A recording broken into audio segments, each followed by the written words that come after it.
Welcome to the bi-weekly show, talking NFC North with Catch and TB. I don't know if y'all heard.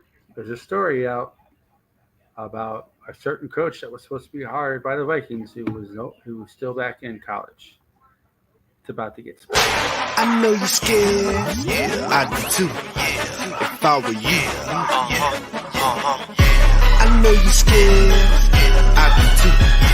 If I were you, you better bring your A game. Bring your A game. You better bring your A game. Bring your A game. You better bring your A game. Bring your A game. You better bring your A game. 'Cause I'm a monster. You better bring your A game. Bring your A game. You better bring your A game.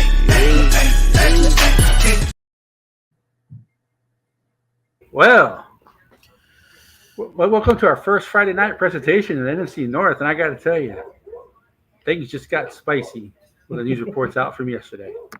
We all wanted this guy as our head coach. Quasi wanted this guy as the head coach, but there's a certain minority owner who didn't. And between me, you, and the fence post, a minority owner should not have that much influence on a decision that a team like the Vikings make. Mm-hmm. So, in case you guys are wondering, we have a story about Mr. Jim Harbaugh and how he was supposedly blackballed by one of the Vikings' minority owners. And now possibly might be going to the Chicago Bears, which is what we all didn't want. Which is good for Chicago Bear fans, but that's the one thing I'm worried about is the Bears all of a sudden becoming good because Mr. Harbaugh's there, and he's going to want to stick it to us both times that we play them. And also with Harbaugh, if he does go to Chicago, if he does get that HC job, I can guarantee you J.J. McCarthy is going to be his starting quarterback because he's going to draft him. Because he is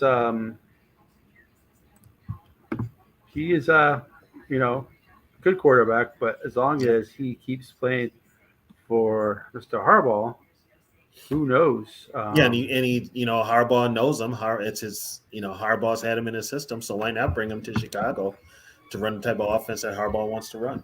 And he's already got weapons. He's got weapons on offense. So the Bears are probably, I hate to say it, just maybe a quarterback away from contending. But the right head coach. And this is not from a fly-by-night. It's not like from a guy who's on X or Twitter saying this stuff or doing this stuff. This is actually from Yahoo Sports. So it says, according to the New York Times best-selling journalist Arthur John Woo Bacon, he speculated the Minnesota Vikings minority owner Jim Stapleton blackballed the University of Michigan head coach Jim Harbaugh during his interview for the Vikings head coaching job. He appeared on a morning show, Juice 97.5 radio in Columbus, to discuss the Stein-Sealand scandal with the Wolverines. Bacon brought up Stapleton's name as someone who likely gave the information to the NCAA. They're getting leaks like crazy from the NCAA. Watch a guy named Jim Stapleton, Bacon said. Jim Stapleton is a Michigan alum who blackballed Harbaugh when he was interviewing with the Minnesota Vikings because Stapleton was on the board for the Minnesota Vikings. He now got himself on NCAA infractions committee, and he hates Jim Harbaugh. It doesn't matter who the source of it is or it's right or wrong. If Michigan did it, they'll still pay a price. That's not the point. You can kill the messenger, but as far as the leak can go, I will guarantee you that is where it's coming from. And Bacon put all this on Twitter, and it was also reported by 3 and Out. That's Stapleton. For those of you who don't know, 3 and Out's a pretty good college publication. They also reported that Stapleton had been accused of sabotaging University of Michigan coach Rich Rodriguez as well when he wrote a 4-page letter refuting the charges, but still had his sideline pass revoked. He is now one of Harbaugh's critics, hoping to persuade the Swifts to reject him. I don't know why. What did Harbaugh steal his wife? What did Harbaugh do? I don't know. To me, it sounds personal, but if he did the same with Rich Rodriguez, there's something going on with that guy. But he's supposedly a Michigan alum. Why would you hate your football team that much? I have no idea. Well, also he's banned from the sidelines. Yeah, they revoked his sideline pass. Yeah, Yeah, he's banned from the sidelines. So it's almost like why you sabotage it with your pro team? You're a minority owner in a pro team, and you sabotage that. That's personal. If you're going at every level to sabotage a guy, then it gets on the personal level. Then you really start asking questions. But the ones who should be asking the questions are Mark Wilf and Andrew Miller of the Vikings, because they let this guy talk them into not hiring Jim Harbaugh and going into the direction of Kevin O'Connell. Yeah, Northeast. It looks like he just joined. He missed the very beginning of the show. There's a Michigan booster who lost his sideline pass because he did something with Rich Rodriguez to get him fired, and now he's the reason why the Vikings pretty much didn't hire Jim Harbaugh. Here's the thing. This is what happened when reports came out that Harbaugh was in Minnesota to get the job last year. People were excited.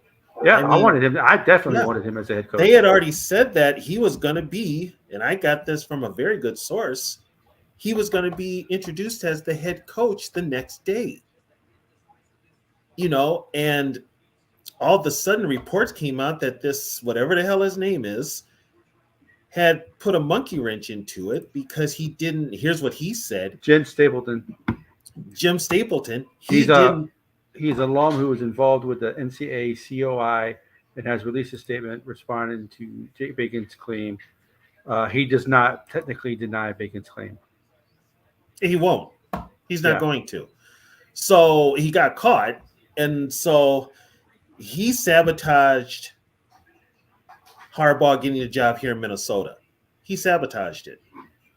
And then it didn't help that the Wilfs went and talked to Trent Baalke with the Jaguars. Everybody knows Baalke and Jim Harbaugh never got along in San Francisco. Yeah, that's the reason why they let him go. Yep. So it was sabotage from the start. But guess what? That was Kwesi's guy. Kwesi wanted to hire him. That's who Kwesi wanted as head coach of this team. And all of a sudden, the deal fell through. Mark Wilf said the team wanted to go in another direction. Harbaugh was upset. What direction is that? We have no idea. Harbaugh left, and he was visibly upset. He did get more money from Michigan. Not just him. He was visibly upset. Not just him. We all should be upset. I was not happy. I usually don't get too excited about the Vikings hiring a head coach because you don't know what he's going to be. He can be great, or maybe not. Right. It's a wait and see. Well, he had prior. Think about it. What was the Vikings' last head coach that had prior head coaching experience was Dennis Green. Yeah, that was the only one. Yeah, and before him it was Bud Grant, pretty much. And before him was Bud Grant and Jerry Burns. Well, yeah, but so this would have been a huge hire because he had a track record of being good. Yeah, and his brother is good. Their dad was good. They're Harbaughs. They're coaches. It's what they do.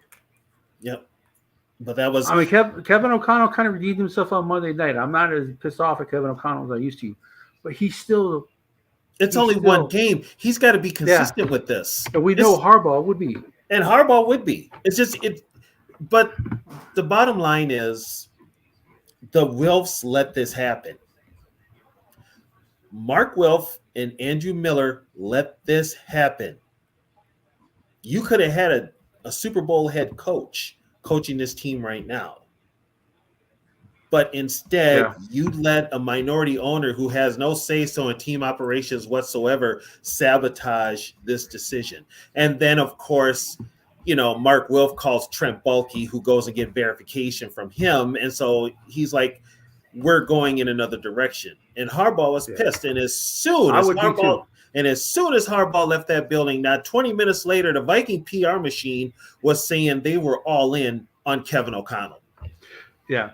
So this is a statement from Stapleton. Subsequent to speaking with NCAA and Vice President of Hearing Operations, Derek Crawford, who stands ready to confirm the association's guidelines considering the residual conflict procedure they follow for appointment members to its committee in infections, the COI, and also to clarify the status of recent allegations surrounding Michigan football program and the fact that they are presently and not under the committee's preview. This represents any statement on the matter, and it relates to a recent report of my involvement. Kind of seems like lawyer speak. The explanations have become necessary as a result of claims made by John Bacon, an Ann Arbor-based writer, concerning my alleged involvement in not only this latest issue, but also uninformed, ignorant statements he made previously about any involvement in the case of COI, continuing to examine with respect to allegations COVID period recruiting violations. He didn't. You notice, and I'm reading that he just says something about my late father and comment about that. I have always, tried to follow the advice of my dad and all that. This will only be the commitment on the matter, but it won't be the last time Bacon deals with scrupulous nature of his latest actions, because he will soon hear from my lawyer. So basically, he's denying the allegations of saying that he's the one who reported Harbaugh for this practice scandal. There ain't nothing in that whole release about him saying that he was the reason why the Vikings didn't hire him. So my guess is that has to be true, because he didn't deny it. He didn't deny that. He didn't confirm or deny it. And usually when you don't confirm or deny, it's confirmed. Right. He didn't take, and he's focused right now on the Michigan, the scandal. Yeah. But I mean, if this got, they imposed a 3-game suspension on Harbaugh earlier in the year. The university, enforced that. But if it's the NCAA, I mean, remember what happened with Pete Carroll? He was about to, the hammer was about to come down on USC, and he got the hell out of Dodge and went to Seattle. So I'll tell you right, he should have got something, because you shouldn't be able to do what he did as a head coach and just get away scot-free. He did, and Reggie Bush lost his Heisman Trophy. Yeah, he lost his Heisman Trophy, which is now for stuff that's legal. Mm-hmm. Yep, but and so Harbaugh now has a safety net to come back to the NFL. He's going to get back in the NFL. So we need the Bears. We need the Bears to go on a win streak, so Eberflus doesn't get fired. I think Eberflus gets fired regardless. He's not. They're not responding to him. Justin Fields is not. Now here's a question: do you think anybody in the Minnesota media will ask the Wilfs about this? No. I know if Thomason was still here, he probably would have. Because he was. I would hope Zolgad would. Yeah. I would hope Judd Zolgad would, but the fact that he's got the radio show here in the Twin Cities, he's got a podcast too. They don't ask the Wilfs the right questions. They let the Wilfs skate. Yeah. But this report right here, and the Wilfs PR machine is going to be in full force. And this is from Yahoo Sports. It's not like a YouTuber or a podcaster or anything like this. This is a legit news organization. And here's the thing. Anybody that knew this story from last year knows what happened. They know all about this guy. It was not a secret. It was not a secret. We all knew it. I wonder if the Vikings were like talking to KOC, they were talking to Harbaugh, and they told KOC that we're going to go with Harbaugh. And then at the very last moment, they're like, oh, no, we changed our mind. From what I understand, this is what I was told. Even before the whole process started, they had started the process. Remember, the Rams were in the Super Bowl. Yeah. So what's his name had already said, Kevin O'Connell had already said he's concentrating on the Super Bowl. Do not talk to him while he's concentrating on the Super Bowl. Technically, the Vikings did this twice and got away with it. They did it with Childress, and they did it with O'Connell to where it's borderline tampering, which they got away with because the Rams still had the Super Bowl, and the Vikings wanted an interview with not only O'Connell, but I think the the D guard, the D coordinator. Who was their D coordinator? For the Vikings? No, for the Rams last year. He was on that list too. Raheem Morris. Raheem Morris. So they got permission Who to also, of him. I wouldn't mind having the head coach because he's had prior head coaching experience. I would have loved to have had him. I would have loved to have had him. But once again, I'll second Justin, the greatest handle ever. It's just opinion. It's just but when it fell through, as soon as it fell through with Harbaugh, like not even 20 minutes later, the Vikings put out a statement that they were all in on Kevin O'Connell. So those of you who just joined, we are just do a quick recap. The story came out late yesterday. How a Vikings minor owner, he's so minor it doesn't even say what percentage he owns. It's probably like 0.2%, something like that he owns with the Vikings. He is the sole reason why Jim Harbaugh is not the Vikings head coach right now. It came out that he's been blackballing Jim Harbaugh. There's allegations. This is reported by Yahoo Sports. Allegations that he also is the reason why Michigan is having the scandal with the practices right now. That he's also the one who reported that. He denies reporting. He released a statement on Twitter saying that he denied the reports that he was the one that reported the scout practice, the fiddle team practices of the other team. But nowhere in that denial did he list anything about saying that he was the one who didn't bring up to the Wolves that he did not want Harbaugh as a Viking. So he refuted one story, but he said absolutely nothing about him saying he's the reason why Jim Harbaugh was not fired by the Vikings. He didn't confirm it. He didn't deny it. And we all know when you don't confirm or deny, it's usually a confirmation. Well, he's not going to talk about it. Yeah. He's not going to talk about it. This one is immediate, so this one is going to affect right away. Yeah. But, okay, there's something there that's personal with him and Harbaugh. Yes. That's obvious. Maybe Michigan, too, because he also screwed Rich Rodriguez as well. But I think it might be more personal with Harbaugh. I think it's more personal with Harbaugh because he's going out of his way to sabotage it in the NFL, too.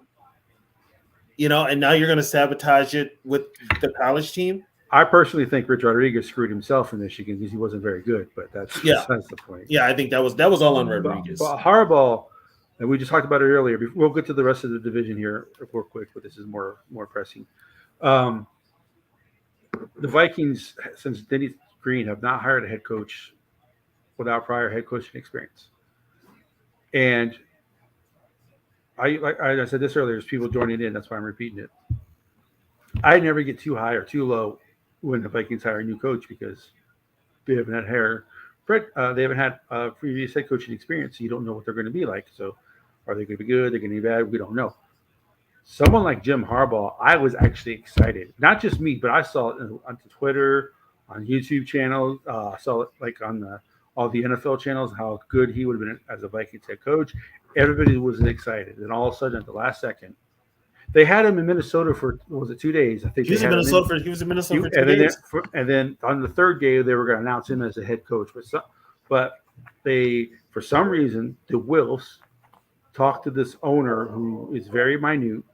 That's he's pretty much a Packer fan. He has ownership in the team, but doesn't have any say.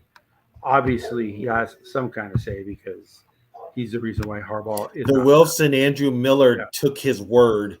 Yeah. And when the report first came out, it was that the guy didn't want to take Harbaugh away from Michigan. That was the first report that came out. And I'm like, but this is your pro team. Yeah. So you're going to sabotage it. And then, like I said before, then, of course, Mark Wilf, who doesn't know. That might have came from the Wilfs. I'm going to tell you something right now. Say what you want about the Wilfs spending money on the team and everything.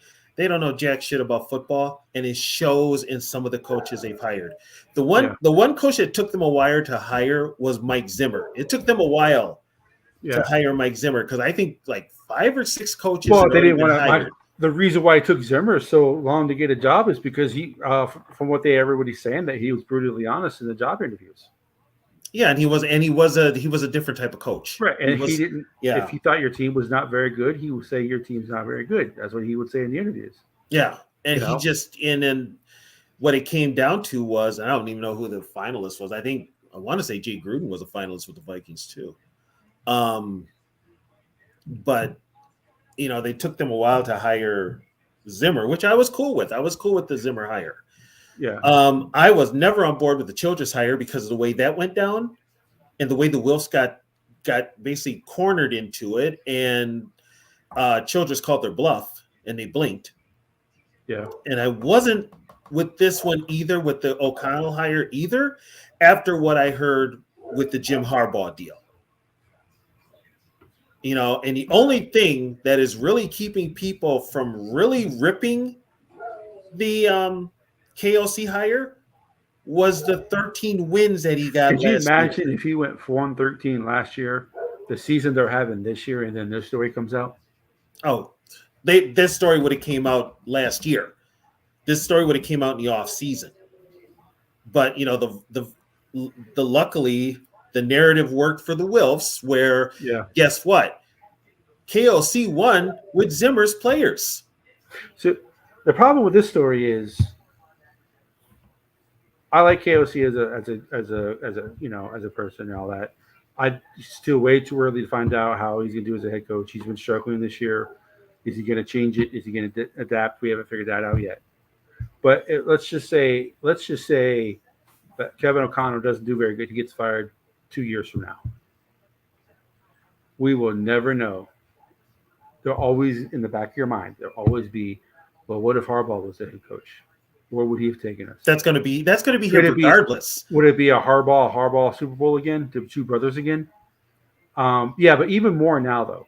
It's more now because of the story. I don't hate KOC. But I don't want this.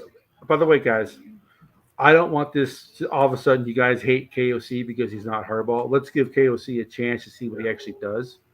But it's going to be hard to say, well, Harbaugh should have been the coach, and this would have been different, But here's the problem with that: if KOC had a 4-13 record last year instead of 13-4, then you would give him a chance to put his program in to get it to work and everything. The guy came out of the box successful. Yeah. So guess what? He doesn't get that grace period no more. He's got to keep it up. And anytime he slacks on it, it's going to be criticism on him. We've seen it this year with his play calling. Yeah. It's suspect. He was even suspect last year because, like I said, and I've said this before, as far as last year's record goes, don't pay attention to how the Vikings won the games that they won. Pay attention to how they lost those games that they lost. And they lost them by double digits. They were outplayed in those losses badly. With how great he was Monday night, I think maybe that's why people are saying if we play the 49ers when they're healthy and all that type of stuff, I'm not worried about the 49ers. I'd be more worried about the Eagles if the Vikings make the playoffs if they play the 49ers. I'm not worried about the 49ers because they had the blueprint on how to beat the 49ers because they were the Rams for so long. The Super Bowl when they played New England played the Rams in the Super Bowl and held the Rams to 3 points. Who was the defensive coordinator in that game? The defensive coordinator was Brian Flores. Yeah. It was Brian Flores' defense that beat the Rams. Yes. And then and KOC knows the Rams offense. So they both know they know each other. So Brian Flores, San Francisco, and Minnesota, San Francisco, and Los Angeles all kind of run the same offense. San Francisco is the most simplistic of the three. The quarterback doesn't throw outside the numbers; he throws on timing. They don't throw the ball deep that often. They let the receivers catch the ball short and run. The Vikings and Rams, they run the offense a little bit differently to where they actually do throw deep. They rely on the quarterback a little bit more. Brock Purdy is a system quarterback. He proved that Monday night. Yes, he throws with anticipation, but you can't always throw with just anticipation because sometimes when you throw with anticipation and only anticipation, you get picked off twice. So you have to be more than quarterback. There's not one NFL quarterback in the league who can't throw with just anticipation. They can all do it. Some do it better than others, but what's the other stuff that makes a quarterback an NFL quarterback? The throws, the deep outs outside the numbers on the opposite sideline. Those are the quarterbacks that when Mahomes can do that. Cousins could even do that. I'm not saying Cousins and Mahomes are the same, but I'm saying the Vikings offense and the Rams offense, Stafford can do it. The Vikings offense and the Rams offense is the same offense as San Francisco. They just run it. They run it with more diversity, and they actually throw the ball deep. The biggest problem with the Rams and Vikings offense is neither one of them run the ball. Well, they need to run Sunday, and we'll get into that. We just wanted to hit on this story real quick. So usually on this show, we start with the Bears. But because they're at the bottom of the division. Not right now. They're not though. Who's at the bottom? Is it the Pack? I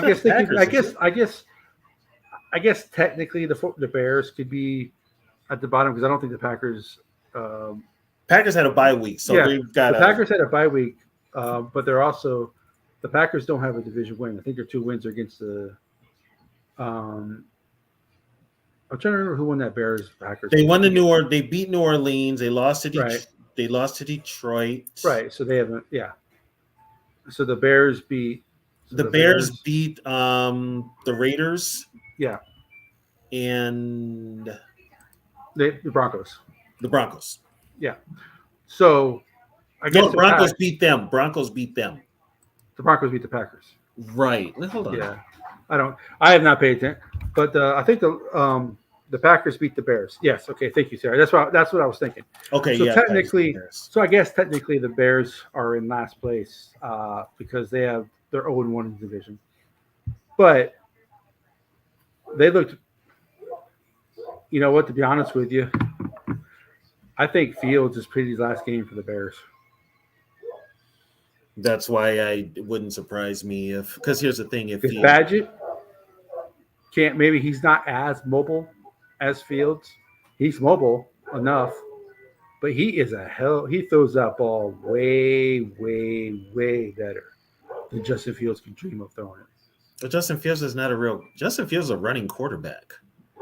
Yeah, he's a running quarterback. They never said his arm strength was the best or he threw the pretty. They never heard about his arm. It was all about his feet. And here's another thing too. Unless CJ Stroud breaks the curse, there ain't an Ohio State quarterback that has made it in the NFL that in my lifetime. And they've had Ohio State quarterbacks have had good rookie years before and then fell off the map. So we had to give Stroud at least a couple of years. Which one was successful? Oh, what, Arch Leaster? Well, Troy Smith had a pretty good rookie year, but after that he was awful.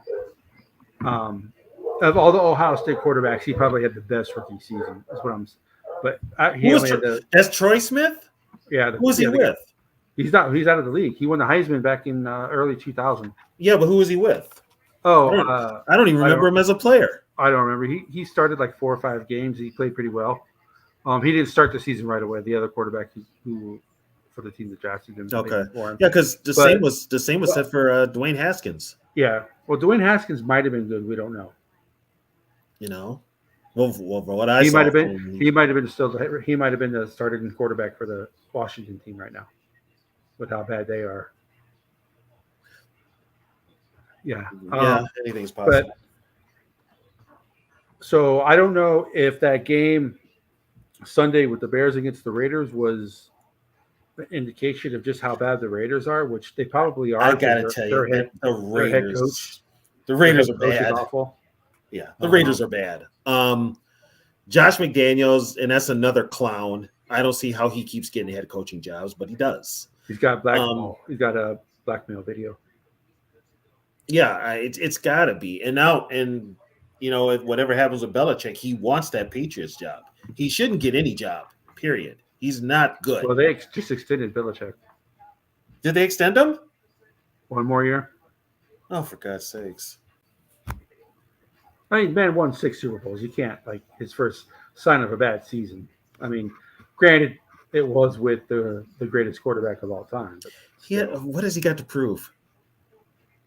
Well, What does he got to prove? Well, I think he's got. I mean, I don't know. I don't think he's married. I don't. I think all his kids are grown. So I mean, what else is he gonna do? I don't think he's the type of guy who's gonna go fishing. No, we could basically, you kind of if you stick around longer and you keep having these problems, it's going to kill your legacy. I don't think. I don't know. I mean, is Chuck Noll's legacy ruined in Pittsburgh because his crappy seasons before he left? No, yeah, that's true. But then what happened though? The same way. They got Bill Cowher, Yeah, and Cowher actually went out. I think Cowher went out on top. I think. Yeah, Cowher. Yeah, I think Cowher retired the same year Bettis did after they won the Super Bowl. Right, and then or a year later, and then Tomlin got the gig. Yeah, which I'm telling you right now, folks, that's probably what's going to happen with Brian Flores. I think he gets a gig after this season. After what he did with what he's done with the Viking defense so far, the Vikings defense was 32nd in most categories at this time last year. Yeah, they are around 50. They're between 15 and 18 in pretty much all the same categories. Yep. That tells you right there that it was not the players that the Vikings had on the team last year. I know they've made some changes with some players, but the majority of the defense is the exact same players it was last year, except for some of the linebackers, in the corner. The veterans are gone. The defensive linemen are the same pretty much. The one linebacker who plays is the same as last year. Obviously all the corners are new except for the rookies, and the safeties are exactly the same. So this tells you that the coaching was really, really, really, really bad last year. Yeah, and here's another thing too, and this is where I get on KOC. How the hell do you let your defense get so bad and you don't make any adjustments? You just let it go status quo? Yeah. That's on the head coach. I'm sorry. That's on the head coach. That is on the head coach. And with what Brian Flores is doing a lot with nothing. He literally has nothing. And this team is already this defense is middle of the road. We're talking about the defense more than we're talking about the Viking offense. We're talking about the Viking defense positively. We're talking about the Viking offense negatively. So that tells you something right there. I would not be surprised he gets a head coaching gig at the end of the year, or at least gets a bunch of interviews. So going back to the Bears, right now they are 2-5. They probably are going to have they got Carolina's first pick, so they're definitely going to have the first pick of the draft. Mm-hmm. So they're probably going to end up with a second pick, maybe the first and third pick. But that's, so they're going to have good draft picks, whether or not they keep Fields or not. But they, like I said, they're 2-5. So their next opponent is the Sunday night game against the Chargers. Yep. It's in LA, but that doesn't mean much. There'll probably still be more Bears fans than Chargers fans. But the Chargers are a far better team. They should win that game. So that right there should be 2-6. Then they play in New Orleans. We don't know what New Orleans team is going to show up, but New Orleans probably is better, and it's in New Orleans, so I would give New Orleans the advantage in that. So that's 2-7. Then they play Carolina on Sunday Night Football. Oh no, Thursday Night Football. Jeez. And ain't nobody gonna watch that game. They can't flex it either. Right. Ain't nobody gonna watch that game. Yeah, they should beat Carolina because Carolina is awful. But you never know, it is the Bears. But I'll go ahead and give them that win. So that's 3-6. Then they play at Detroit. They ain't winning that one. They ain't winning that one. Then they play us again. They're not winning that. Then they play they play the Lions, us, and then they play Detroit again. So that's a 3-game stretch. And then they play Cleveland. They're not scoring. They're not winning in Cleveland. So then they play Arizona, and then Where's the Arizona game? It's at home. They'll probably beat Arizona. And then they play Atlanta, and then they end this season at Green Bay. So I would say at the most 4 wins. So they're going to be. They could be 4-13 or 5. Yes, 5-12. They may sneak one to get 5, but I would say at the most 4 wins. Yeah. So that's they got Carolina's picks. So That means Eberflus is done. He didn't just he really wasn't going to get coach of the year because of, and he wasn't going to get coach of the year not only because of Donatel, but because the Vikings, with the 13 games they won outside of the Packers and Bears, Yeah. they were all one-score games. They scored them late, and they took last-minute heroics. And they didn't. The national media did not buy into the whole Viking thing. Well, they were called frauds all year. Yeah, they were called frauds all year, and then they get to the playoffs, and guess what? They look it. Yeah.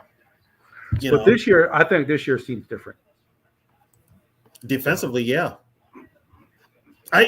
You know what? I need to see something out of KOC. I mean, Monday night was so far to me. Monday night was the best game that he coached, and there were still issues.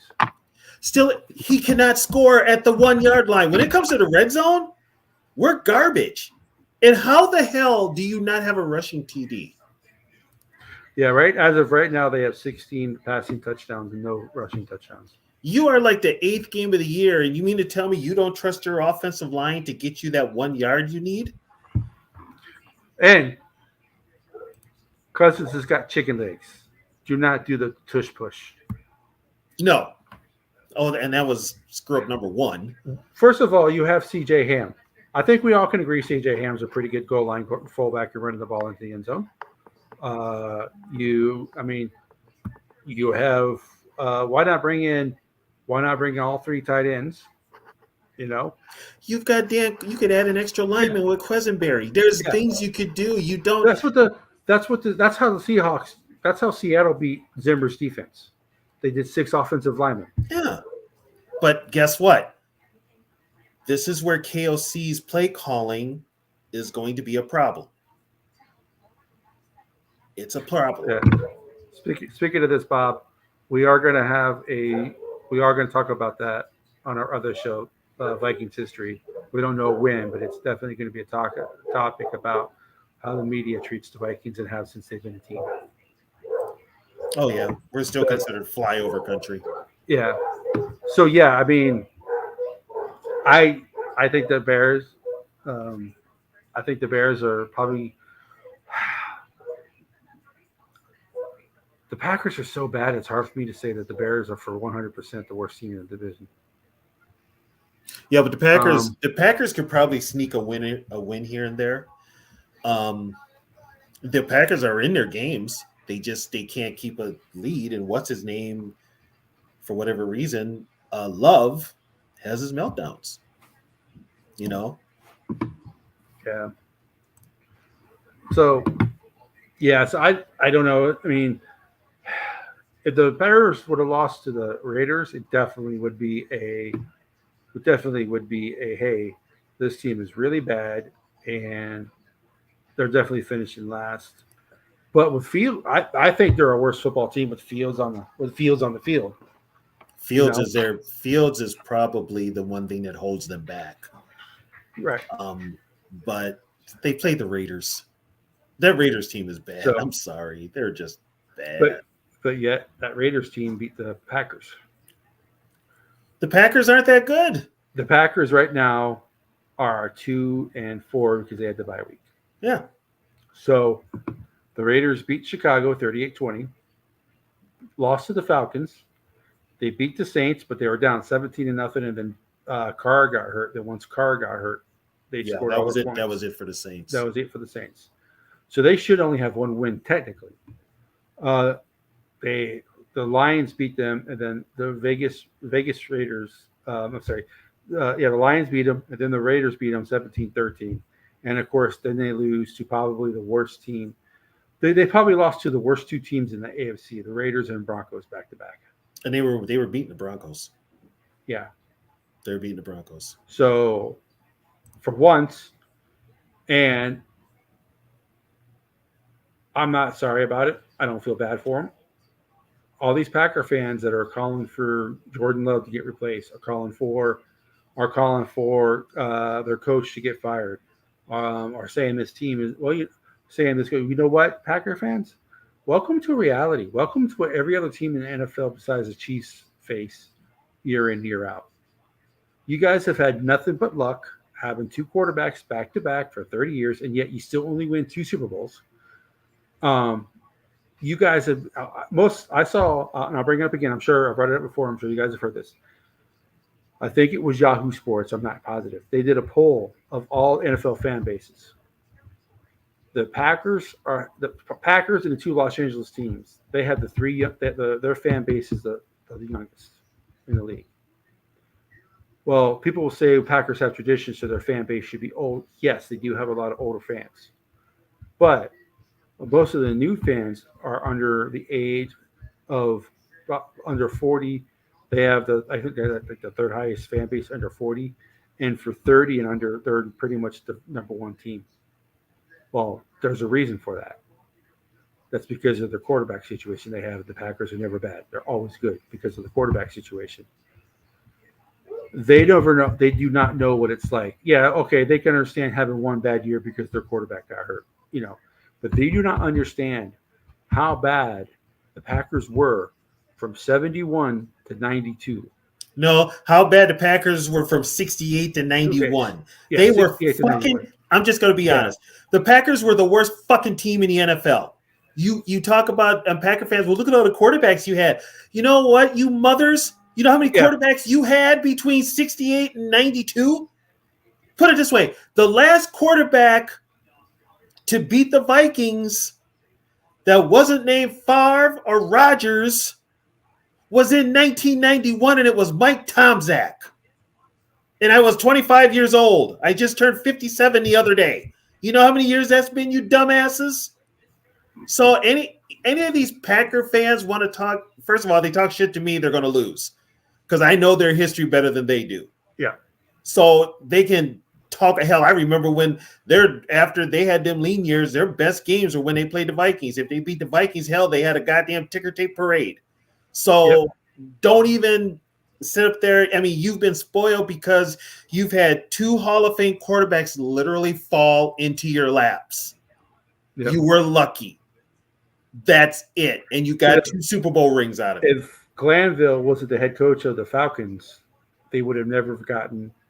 They would never gotten Favre because he didn't like Favre, right? And literally, there was some with Aaron Rodgers because he fell to 25th. Yeah. Aaron Rodgers didn't even start until what, 07, 08? He sat for 3 years. So guess what, Packer fans? Blow me, you bitches. Because guess what? Now your team sucks, and you got to deal with it. And I don't feel sorry for you mothers at all. Mikowski got Wally pipped. Yeah, he did. Yes, he did. That was a case where you can't lose your job to an injury. BS. Yeah. He lost his career to an injury. Because once Favre got in there, the Holmgren wasn't taking him out of there. Yeah. I wouldn't have either. Even though he did win the first game against the Bengals when he became the Packers head coach, he still made a lot of mistakes in that game. Yeah, Mikowski was hot and cold. He had that one good year in 89, then he got hurt in 90.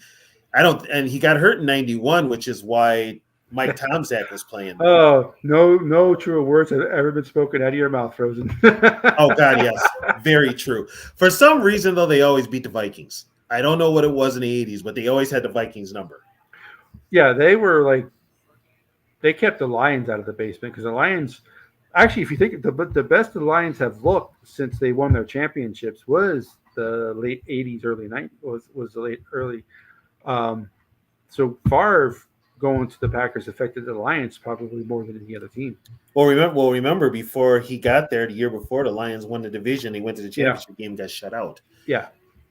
But I mean, hell, the Lions are another one. They want to talk about, look at it. It's like everybody's riding your nuts this year. It's not like you haven't done this shit before and then fell completely apart. Yeah. For 40 years, the Lions were that team to either dethrone the Vikings or the Bears or even the Packers when the Packers were there because they always had competitive teams. They just could not put it together consistently. One year they're good, next year they suck.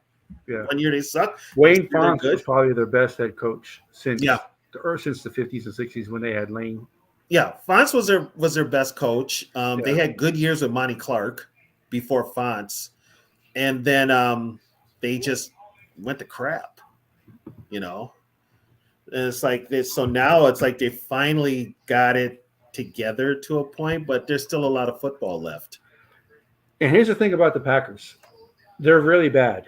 Their schedule is actually pretty tougher than ours. Yeah, they got some tougher games. The than problem us. with them is I want the Packers to be bad, but I want them to win enough games to where they keep Jordan Love. They're not keeping Jordan Love. Because right now their next game is against us. Then they play the Rams, back-to-back home games, but I don't think it's going to matter much. So I would say the Rams are better. I would say that we're definitely better. Even though some people are still picking the Packers to beat us. I think it might be more Because it's home field. Well, I also think they played so well Monday night. They're thinking the Vikings are going to have a letdown, but it's the Packers. I don't think the Vikings are going to have a letdown. You know what though? It's still the Vikings. Yeah, but the Vikings are a better team. They should win. On paper, they should. They should. then- That's why I said if the Vikings don't Yeah. win this game convincingly, Monday night was useless. Monday nights just is a huge letdown. You know, they got to keep this momentum going, and I've said that. So then they play. So after they play us, they play the Rams. Then they play at Pittsburgh. That's definitely a no. So the rest of pretty much. So they got 1, 2, 3, 4 home games, and they have 2 road games in this month. I say they might. I don't think they get one. No, I think They play us, then they play the Rams, then they play at Pittsburgh, then they play the Chargers, then they play at Detroit, and then they play Kansas City. And here's another thing with the Packers too. They got a ton of injuries. Yeah, They got a ton. I think the starting safety and starting cornerback are both on IR. Alexander, his back is hurt. Preston Smith is, I believe, an ankle. Savage is hurt. Savage is hurt. Aaron Jones, he wants out. Aaron Jones wants out. Oh yeah, when you sit there and say I'm not being used the way I feel I should be used, it's your last year of your contract, you're gone. Yeah, he wants out. So Bob Swede, why are you saying we need Wentz? It's a thing with him. He says it every chat he's in.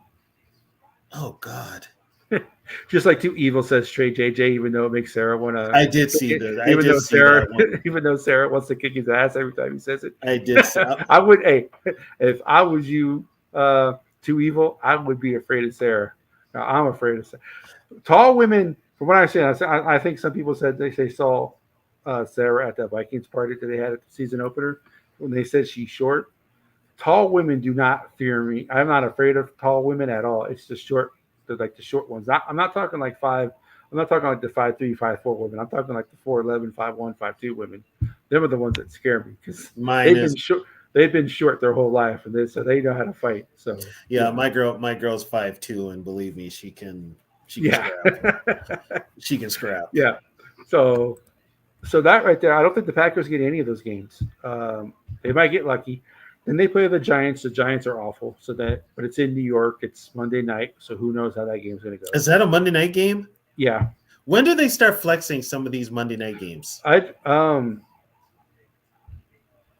know. I thought they only flexed Thursday. They were supposed to start flexing Monday night too, but that might be the first week because that's week 14. Okay, because you cannot have the Giants and Packers on Monday night. Well, you know what? Even with them being bad, they may still because of the ratings. You're going to have the Bears and Vikings on Monday night. That game's probably going to get flexed. They should, because right now they don't even have the January. Let me see. Technically, there's not supposed to be a game on the last game of the year. There's not supposed to be a Monday. Right, there's no Monday night game last game of the season. Yeah, but so. They might be able to beat the Giants. They play Tampa Bay. We don't know what Tampa Bay team's going to show up. They play Carolina. Then they play in Minnesota, and then they play Chicago at home. So they might get 5 to 6 wins, which is just good enough to keep Jordan Love. Because I don't think they're winning any of the next 4 or 5. Well, here's the thing though. Jordan Love is on his rookie contract. Yeah. So they may keep him. The only way they do that is if I haven't heard anything about them picking up his option year. I think he has one more. No, this is his fourth year. Hmm. Yeah, this is his fourth year. So if they're gonna keep him, they need to make an But announcement if they that they're get 6 gonna. wins, that's not good enough to get a good quarterback. Because the Packers will do not do But this is the a deep. Packers. The This is Packers don't trade up. They're this not is a a team that's going to trade draft picks to move up. this is a deep draft for quarterbacks, though. I understand that, but there's going to be teams behind Green Bay that'll be more aggressive. The Packers are never aggressive at Yeah, the draft. the They Packers usually stay pat or trade back. don't have the collateral. Yeah. They So just don't. there's probably 2 or 3 teams that might be behind Green Bay at that time who want a quarterback who will move up. Somebody's gonna jump up we least expect. Yes. There's going to be a team that has a quarterback Yeah. that has 2 years left on their contract that's a veteran that they're going to want to. Yeah, there's gonna be a team Yeah. to jump up that's gonna probably shock us. We're gonna be like, did not see that happening. Yeah. So So I can see them getting 5 to 6 wins because, like I said, out of the Chiefs, they got the Giants, they got the Bucks, they got the Panthers, and they got the Bears. So and they have 2 wins right now. So they can probably get, if they get 3 of those, that's 5 wins. If they get 3 of those wins, check the chats. Norpheus is asking, have I heard anything about Jaron Hall? I have. And I've heard a lot of good things about Jaron Hall in practice. That's why Mullins getting hurt was probably the worst thing for Mullins because he's not. Yeah, Mullins' history. Hall is the backup quarterback the rest of the season. I heard that somewhere. Yeah. Hall is Hall is the reason the Viking defense, it kind of goes hand in hand because Hall runs the opposing team's offenses and in practice, and being that he's a mobile guy, he can kind of, with the mobile quarterbacks, run their plays better. And it gives the Vikings a better feel. But yeah, I've heard good things about Jaron Hall. So he's our number 2. Yeah. He is our number 2. The problem is our number 1 never gets hurt. Well, let's not yet. Well, the offensive line played Monday. Yeah, have you noticed the last 2 weeks? Even before, even in the losses, the one thing we haven't really complained about in the last 3 weeks, and we haven't mentioned his name, and I haven't heard his name on TV, Ed Ingram. Yeah. Maybe that light bulb finally came. It's kind of like, okay, I haven't the offensive line, and this is the problem with this is why you play preseason games. Certain units take a long time to gel. Offensive line takes the longest. Yeah, and they have to be the unit that gels more than anybody else. Right, and they did it, and it took them 3. I knew it was going to take 3 or 4 weeks just for the team to gel together. Why this team is having such a problem with turnovers is beyond me. That's a coaching thing. That's like I was listening to Sirius XM radio today, and they had Jim Miller and Pat Kerwin. They do a show, and it's not the number of penalties that a team commits in a game; it's the type of penalties a team commits and when they commit them. So he's like, because Pat Kerwin used to be a GM, so they're like, when it comes to physical mistakes, you're willing to live with physical. Pass interference, face mask. Those are the penalties that you can live with. Right. It's the offsides. It's the false starts. It's the delay of games. It's stuff like that. And when you have those delay of games, because they brought it up the year the Baltimore Ravens won the Super Bowl against the 49ers, they had the most penalties against they were the most penalized team. So it's not necessarily the number of penalties you commit. It's the ones that you commit when they commit them. So when you have the mental mistakes and and he also mentioned like turnovers and all this to go into this whole story. So stuff like that is all coachable. Those are stuff you can fix because if a player continues to fumble, even though that player may be good, you just don't play that player. And then the player learns that way, well, I better stop fumbling or else I'm not getting on the field. So that's stuff that you can coach. There's stuff that you can't coach, but that's stuff that you can coach. So are the turnovers going to continue to happen? They had another one, but that was that Addison's fault? Was that Cousins' fault? Was a little bit of them both with the interception, but they didn't fumble. So there's that. So it's going back to the turnover thing. It's kind of hard. It's hard to that's a coaching thing. Play calling, a coaching thing. Yeah. So I don't know if the offense continues to. The offense looked good Monday night until they got to the red Till they zone. get in, till they get inside the 20. When they're getting the red zone, we're terrible. Yeah. And here's the thing. KOC's got to trust that offensive line to get that yard. He's got to trust them. Don't be gimmicky. Just you load up the box and hit him. You got Madison. Let Madison run over some people. Well, He's a big guy. like Hell, I said, give Ham the ball. you can do the two. You can put two tight ends. Put Oliver and Hawkinson, or I don't know if Muse would be considered a better run blocker. I'm not sure. Muse is a blocker, and that's So the thing put your too. two. So put your two best run blocking tight ends on one side. Put your Hawkinson on the other. Put Ham in the backfield, and then give and run to the left side because that's the best side for run blocking, especially when Riser's in there. So you put you run behind the left. So basically, you overload the left hand side. You put your two best blocking tight ends. You put your left guard, your left tackle, are the two best run blocking guys on the team. Here's the thing. What KOC needs to do is start challenging these defenses. Yeah, he needs to start stick it to him. What you did to San Francisco last week is probably building blocks. Just just go from there. Now I saw that. Yeah. I was going to get to it in a second. Here's the thing. The one I really prefer is Chase Young in Washington. I want Chase Young. Especially if Danielle doesn't come back. Right. I want Chase Young.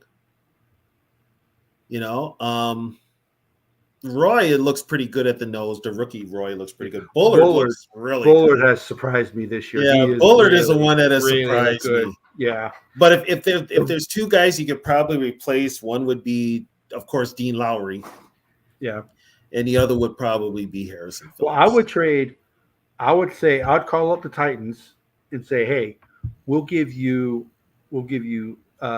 Leary and a fifth for Simmons. Who? Jeffrey Simmons. No, who are we giving him? The Leary, the guy, and a fifth. Who's the guy? Lowry. Sorry. Lowry? Yeah, Lowry. You know what? That's Tennessee. They're hurting on that offensive line. I'm trading Ezra Cleveland.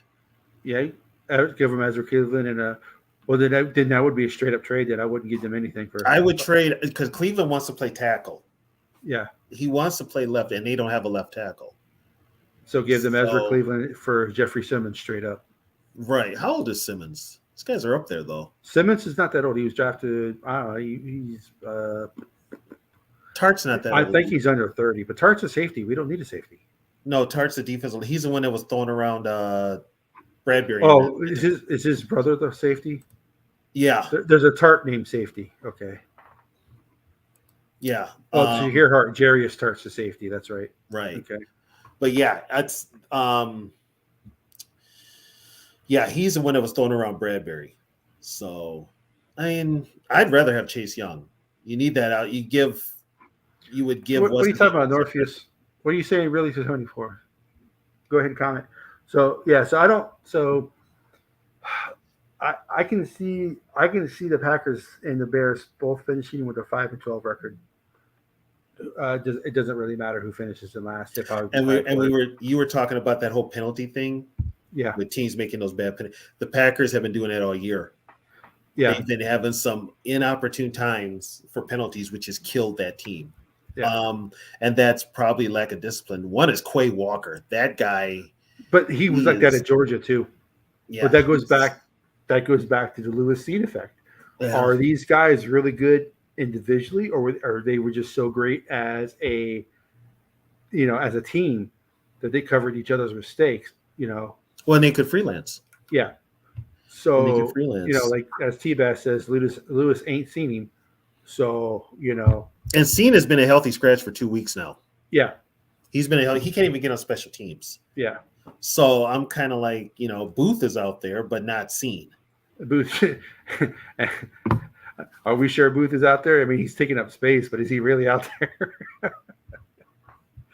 No, but the reason Norfius I say Chase Chase Young Young, is okay. because he's younger, and Well, yeah, he's been hurt. He had a knee injury, Yeah. but still, his upside is still there. It's with him. It's either him or I guess the other tight end, the other defensive end is on the block too, Montez Sweat. So they're not getting rid of Sweat. no, so they're gonna have to keep one of them. Yeah, they're not getting rid of Sweat. He's much better. He is a much better player. They're gonna have to keep one. Yeah, but I do like Chase Young. But usually, most people when they do a division review, they usually go by the best record.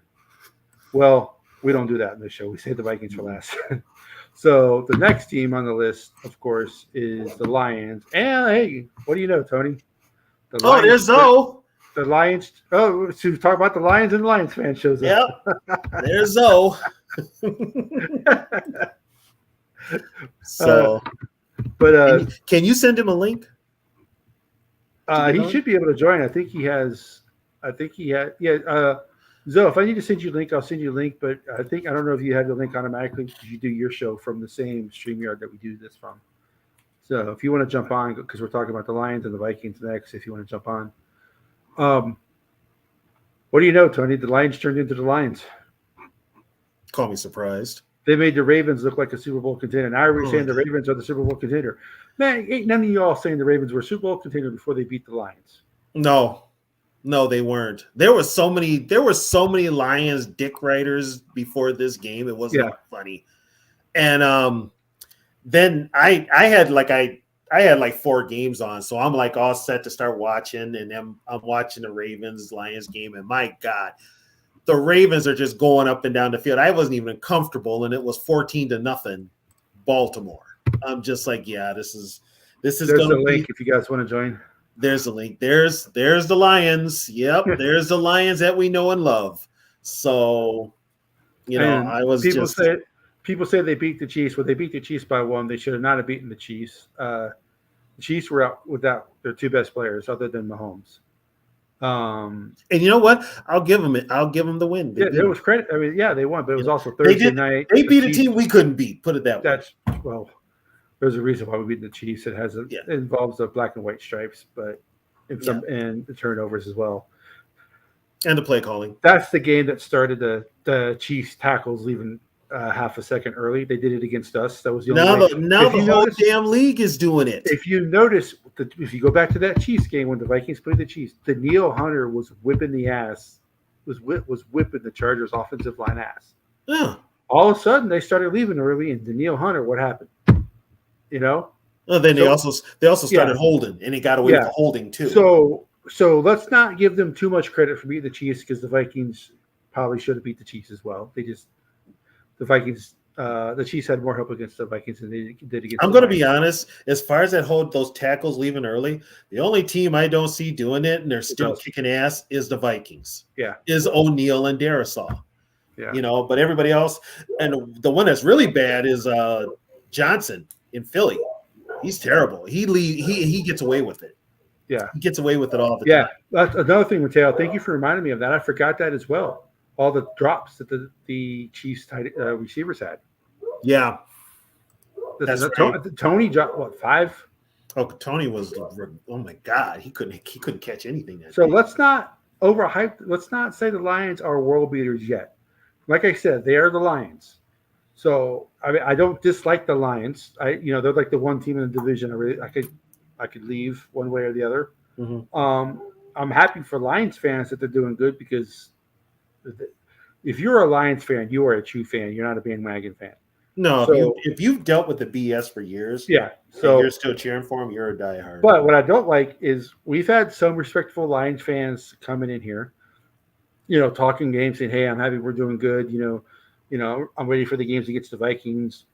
That's probably going to be the games that decide the division." And then you have Lions fans who just are talking smack like they're the damn Patriots. We all know, Lions fans like this one.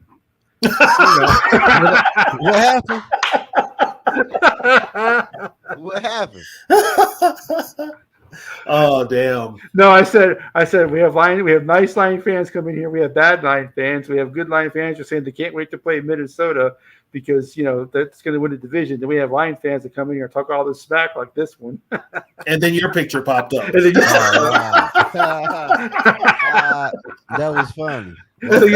no, Zoe is not really a Lions fan, but Sarah and him have a joke that he's a Lions fan. So I don't we know just what kind that of shit. I don't know what that's about.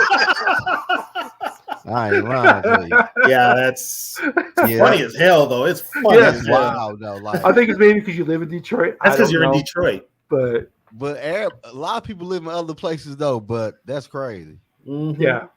Well, if I lived in Detroit, I wouldn't be a Lions fan either. Right, that's crazy. Oh, be honest with that would be the most painful thing is to be a Lions So- fan. So, Zoe, just for us to do a quick review, I don't know if you were here at the beginning of the show. Did you hear the story that we talked about at the very beginning of the show about the guy who blackballed Harbaugh not being the coach for the Vikings? Who? There's an owner for the Vikings. He's a very, very, very minor owner in the Vikings organization. His name is Stevenson. And he is pretty much against Jim Harbaugh. He's also reported to be the guy who reported the incident that's going on with Michigan now with them recording practices. He hates Harbaugh. He hates Harbaugh. With every fiber of his being. Yep. The Vikings were going to hire Harbaugh, but they talked to all their owners before they hired him, and this guy vehemently denied Harbaugh being the head coach. And he came out with a Twitter report denying the accusations about him, saying that he was the one that leaked about the practice stuff. But nowhere in that press release did he deny anything about him saying that he was not the reason Harbaugh got the job. I ain't hear. I ain't never hear that before. Yeah, it's on Yahoo Sports. If you look up Yahoo Sports Harbaugh. Well, remember, Zoe, when I first started coming on, I mentioned that Harbaugh had the job here in Minnesota. Yeah, I remember people. I remember that. Yep. And he was sabotaged. And this is the guy that sabotaged him. Yeah. You say he is who again? Let me go back. Let me see if I. I'm saying, what is he in Minnesota? He's a minority owner. Oh, Which means he's got ownership. Basically, he's a Packer fan. He's like a Packer fan. He's got Right. part ownership in the team, but he doesn't have anything really to say.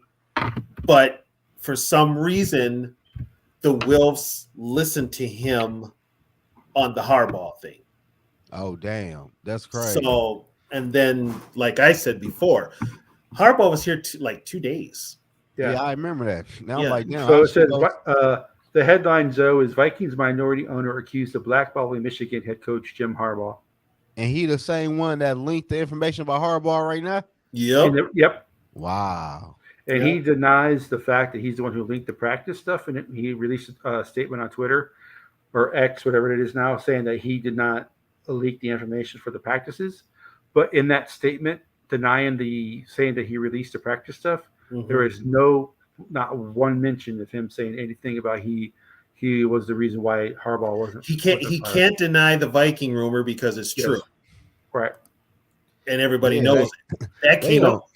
The only difference is at the time it came out, it was said that he didn't want him to leave Michigan because it would hurt Michigan. But that was a cover up for the Vikings to save face from what's going on. Yeah. Jim Stapleton is the owner. They hate Harbaugh, man. Dang. He does. I don't know why. He does. Yeah, he does. does. There's no one knows why, but supposedly he was involved with the Rich Rodriguez thing at Michigan, but Rich Rodriguez sucked as a head coach. He probably would have been fired anyway. Yeah. It's but what it did was it kind of because the Vikings would have been in a completely different path with Harbaugh at quarterback, with Harbaugh as coach, and instead the Vikings made a quick pivot 20 minutes later after it fell through because they were going to get some press that was bad. The Vikings put it out that they were all in on KOC. So it's it's like they trying to get Harbaugh out of that college football anyway. Well, the thing about it, the rumor though is I don't know what's going on, but I'm trying to, it keeps disappearing and coming back. He's probably going to go to Chicago though. Chicago Bears? Yep. I ain't never seen that one before. Oh yeah, it's picking up steam. And Harbaugh's paying attention to it too. Yeah. And he was going to want to stick it to Minnesota both times that we played Yep. him because of how they treated him. Minnesota and the Niners. That would be interesting. Yeah, But he's so for sure about to he's- be out of Michigan after this year, I think. Well, Yep. Chicago is probably going to fire Eberflus. Yeah, he getting fired for sure. Yeah. And he does have an out in his Michigan contract to be a head coach. In the NFL. Yeah, 'cause Oh, Michigan I was going to ask about that because he just got the extension. Yeah, but they Yeah, was but about to give him a new contract before this yeah, happened. Wow. I believe the new contract does have language to where he can go to the NFL, and the NFL only. He can't go to another college school. I think NFL is the only place he can go. If I'm correct, I think I read that somewhere. He's coming back to the NFL. It's right now. I would think it's Chicago. Shit, Chicago would be the front and he runner. get to pick his quarterback. Yep. Well, he'll probably get JJ because He'll take McCarthy. He'll take his guy McCarthy. Yeah, Yeah. they for sure gonna Yeah. trade down. And He'll take McCarthy. But we don't know that, Mateo, because Kirk was still under contract. So That's what. But here's the thing, though. The whole thing with keeping Kirk was if the Wilfs wanted to keep Kirk. well, that's why Poles is in here. Right. Poles wanted to blow up the team, which meant getting rid of Yeah. Kirk also. But Kwesi comes in. But Kwesi's guy was Harbaugh. Kwesi brought in Harbaugh. So here's the thing. We're kind of getting on Kwesi for shit, but when you step back, when you examine it really closely, Kwesi's been neutered with a That's lot why- of his decisions. That's why there's talk of Quasi may be done. There's after talk this that year. Kwesi may be done after this year because damn. he was brought in as an analytics guy, right? But if he has a vision to build the team, but the Wilfs and Miller aren't letting him. They want him to cut contracts and just be good enough that they can keep winning and selling tickets and whatever and make them, but they got to go full rebuild. Yeah. And everybody knows that. And then he's got Grigsby as his And he's got Grigson, who will be the Grigson, death yeah. of this team, Yeah. which, put it this way. You think our Kwesi offensive does- line's bad now? Oh, Jesus. He'll trade Yeah. offensive linemen to get receivers. When you were saying trade Darisaw, Grayson would do it. Hey. I ain't never say But, that. I ain't never say that, man. but no, I think it's so. Right now, I have the Packers and the Bears going 5-12. So, Will the Lions and the Vikings finish? well, we haven't. We're just now starting to talk about the Lions right now. Oh, I can tell you right now, by the Vikings have their bye, week 13? I don't think the Vikings lose until their bye week. I don't think they lose it if they. Okay, these so next let's. five Okay, games, they could so be. before we get to that, let's talk about the Lions first. Do we Okay, have to? but well, they are in the first place right now. So Yeah, Zoe, and they're not that good. as you joined, you probably heard this because you were in the chat. The Lions turned into the Lions Sunday. Mhm. right. So you live in Detroit. What is the talk about the Lions right now? Oh, shit. Ain't nobody panicking. They said people saying they needed this L. And everybody still say they got the division. Because I'm the same way where I'm watching the media talk about the Lions and they're talking like the Lions are a team like the 49ers have lost 2 in a row. Yeah. Everybody's saying the 49ers can They've turn it turned. around. They've turned on the Niners. because last year they did the same thing. Yeah. Yeah, they're but- saying, but there's also other people saying, well, the 49ers can turn it around because they've been there before. But They did the same thing last year. Yeah, The but- 49ers are a proven, franchise. They're proven, Right, that but- they can win games. Same breath, they talk about the Baltimore Ravens game. The next game they talk about is the Lions and the Ravens. And then they say the same thing. Oh, the Lions can turn this around. This is just a bump in the road. What have the Lions done to prove that they can come back from a game like this? I don't know about that, but I just say the Lions just beat up on weaker opponents. Right. 'Cause Yeah, when they really. played the Chiefs, Yeah. the 2 best players were hurt. And they But had the Tampa Bay, right. Carolina, I forgot who else they played, but it's like they just beat up on less opponents. Let me go. Oh, they beat the Oh. Packers. I'm gonna bring Packers, up they beat I'm the gonna Packers pick up the Lions ass. schedule right now. So They beat the Bears, I believe. Did they play the Bears? I do not believe so. Not yet. Not Oh. yet. Yeah, they just beat up like on less opponents though. But San Fran right now is this some shit though. Like the 49ers right now don't know what to do at the quarterback spot. Right. Yeah, what's this about wait a Purdy second. with Wasn't concussion protocol? there's somebody in this room right now between the three of us. It wasn't Tony. I know for sure it wasn't me. Who said that Purdy was better than Cousins? No, hold on. Actually, you know what? That might have been me. Somebody said Purdy was better than Cousins. I never said them exact words. I said the 49 would have woke Kirk Cousins. I think somebody said if I had a choice between Purdy or Cousins, I think I said Purdy. I think I might have said Purdy, but I'm so hell. I take a dead Sid Luckman over Cousins, Right. But See, I want, like I said, we'll talk about the Vikings. So I don't want to get too much. We'll talk about the Cousins when we get into the Vikings. But so far, the Lions, they beat Kansas City, obviously.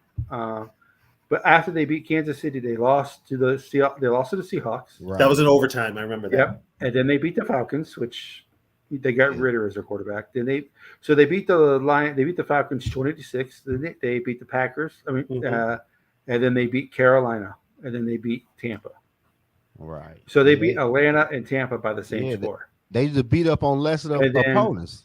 Yeah. And we all know the Vikings would have beat Tampa if they didn't fumble. That was their worst turnover game of the year.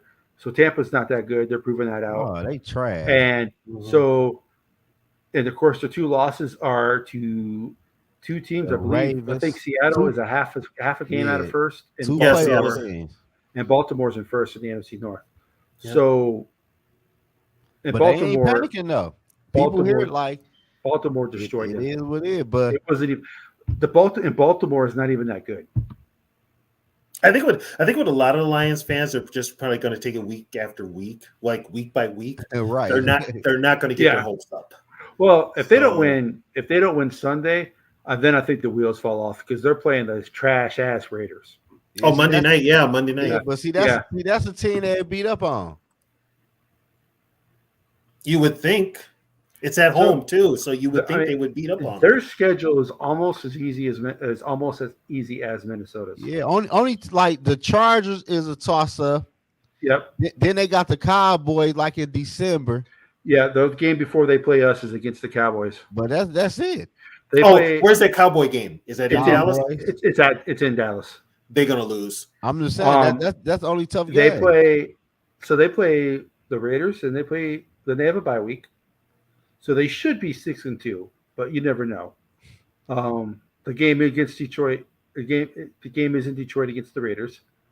And then they play at Los Angeles Chargers, and then they play the Bears, and then they play Green Bay, and then they play at New Orleans. You don't know what New Orleans team is going to show up. New Orleans trash. No, yeah, for the most part, New Orleans. But they are trash. But they are when Carr plays, they are. But that could be one of those Lions games where they become the Lions. Yeah. I don't know. Derek Carr look like trash this year. But they play better when he's on the. I'm not saying Derek Carr is good. I'm just saying the Saints play better when Derek Carr plays.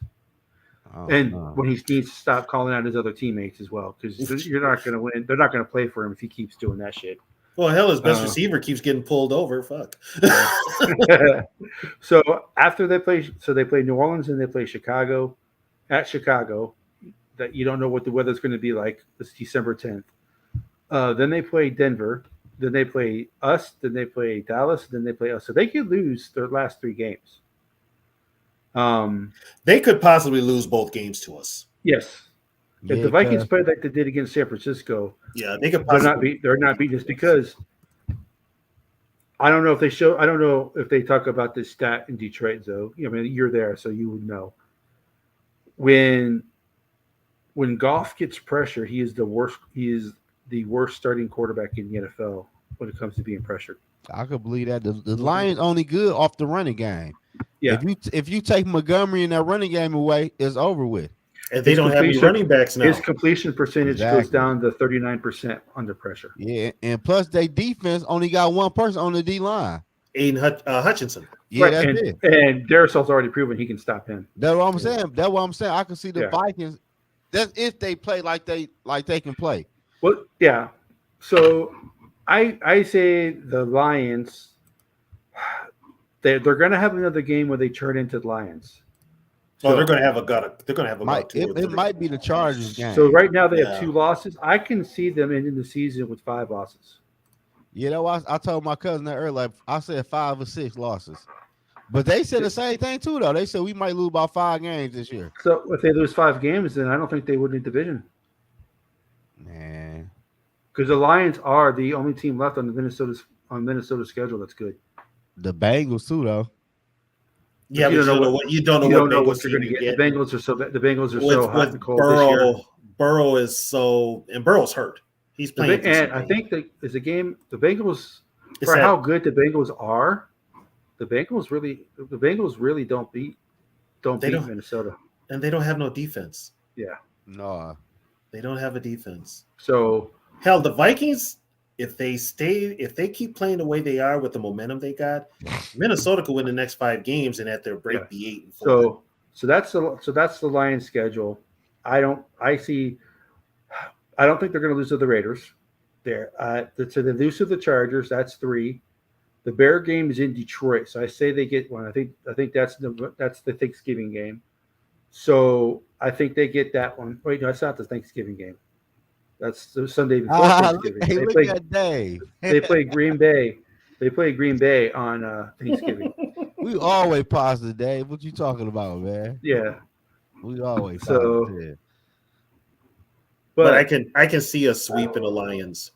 Yeah. I really look. can. I can see a So- sweep in the Lions. So if they lose, I don't know if they play Green Bay and Chicago back to back. They play Green Bay on a short week. I don't think it really matters. Green Bay and Chicago are off. By then, though, it depends on when they play them. If those teams are already thinking the season's over and Right.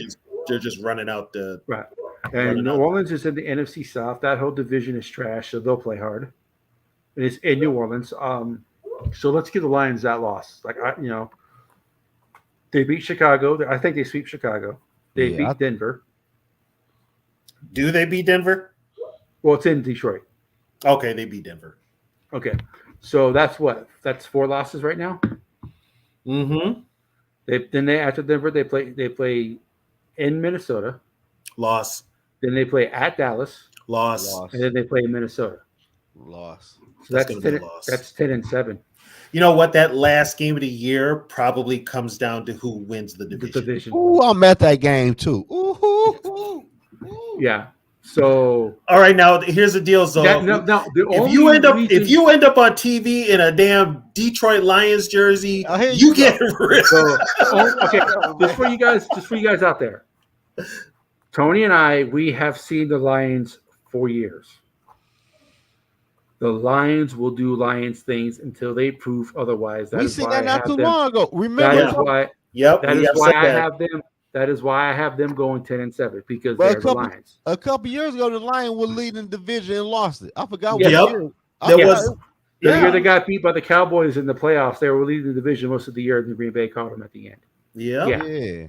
So until the Lions prove not to be the Lions, then I'll give them credit. But they have a history of being the Lions. So, that is And why. also, I'm just gonna put it out there. Jared Goff cannot beat a Brian Flores defense. Hey, Dave, if you want to join, there's the link. He's never. Dave, my guy. He just can't. He can't. So Yeah, I ain't got no faith in what's the fuck his name? Jared Goff. Jared Goff, yeah. Jared Goff, yeah. And the And fact that people are saying that Jared Goff is like up here and Cousins is down here. No. He's not that. Put it this way: if He Goff may be was, Goff may be here and Cousins may be here, or Yeah, they Cousins both- may be here, yeah, they Goff both may be equal here. for real. But it's not like a gap like some people are saying it. put it this way, if Goff was that good, McVay McVay wouldn't have traded with Detroit for him. He wouldn't have traded for an older Right. Stafford, injury-prone Stafford. And KOC knows how to beat the Lions. I know the Lions beat Minnesota last year, but that was more of The Michelle. defense. That's Donatel's. That was Donatello. Yeah. So We still put up like 20. We almost put up like 30 Yeah. points and still lost. But that was Donatel's defense. hey, I sent Dave. There's no pressure for Dave to join. I just sent him the link. Somebody said get in and defend Kirk. Oh, it's not. Ain't nobody said nothing I'm about gonna Kirk. get. It's probably gonna get a little bit spicy with Cousins here with me. Hey, here's the thing, though. As much as I hate Kirk, and I admit I don't like the guy at all, Yeah. I can't rip on him because he's actually Yeah, playing decent. So who gonna say something bad about him though? Oh, I will. Trust me. yeah. No, I'm going to give Kirk Cousins praise because I'm not a Kirk stan. I don't say, I'm not one of these where if it goes wrong, it's everybody's fault but Kirk. I know what Kirk Cousins is, and I think he gets killed a little too much. But the thing that frustrates me the most about Kirk Cousins is that he has the ability to play like he did Monday night, but he does not do it all the time. That is what infuriates me the most about Cousins. Yeah, but if I have that's why I don't like him. T.Y. if there's two things I'm going to complain about for Monday night, Dave, dog. if two of the things I'll complain about, one was the play calling at the goal line. The second was when we were at the goal line, Cousins missed those two passes. Ooh, y'all got Dave in the building. The two passes on that goal line.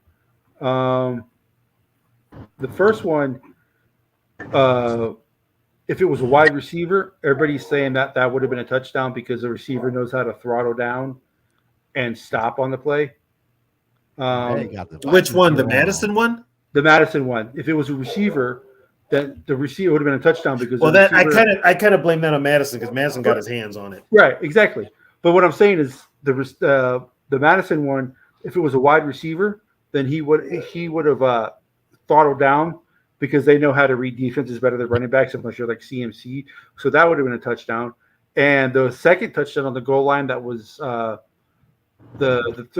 two other offensive plays. Kirk flat out missed Addison on that one, but the one that was over the middle, if that ball's not tipped by Warner, that's also a touchdown. That's not the one I'm counting. I don't even count the one that Addison, he flat out missed that one. Oh, but he just. But the rest of the game, that's the Cousins that when coaches say I like Kirk Cousins. You talking Dave talk now? Well, no. What I'm saying, the rest of the game that he played, that's when coaches say they like Cousins. That's the Cousins they like. That's the Cousins I like. My problem with Cousins is that he doesn't do it consistently. He can be inconsistent. That is what frustrates me the most about Cousins. I will say though, Cousins is the best quarterback the Vikings have had in a long time. I won't say all that. What up, though, Dave? Well, who's better? I was wondering when you guys were going to say hi to me. Guys, just been sitting here. Oh, sorry, Dave. I went on a run. Sorry. They went crazy. That was crazy. Culpepper was probably the last quarterback that the Vikings have had who was better than Hey, Cousins. you love hearing that Kirk talk, don't you, Dave? Well, I mean, you guys were super positive. Now you're talking about Kirk. I'm sure this is going to go south really quick. Hey, man, nobody got nothing bad to say.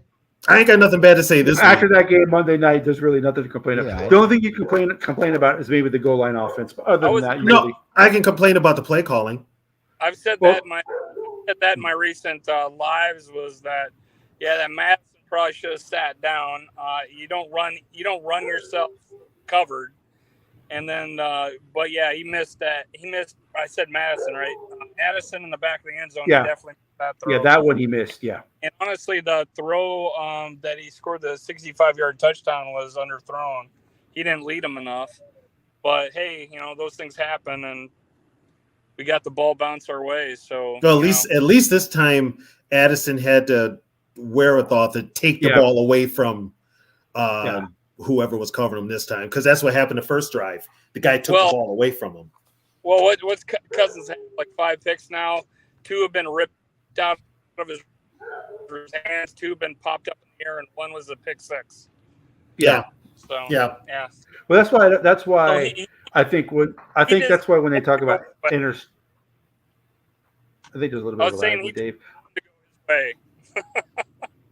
Yeah, I think that's why another thing like that. I think the interception record for quarterbacks kind of some of them need to have like an asterisk next to them, like the ball was tipped when he threw it.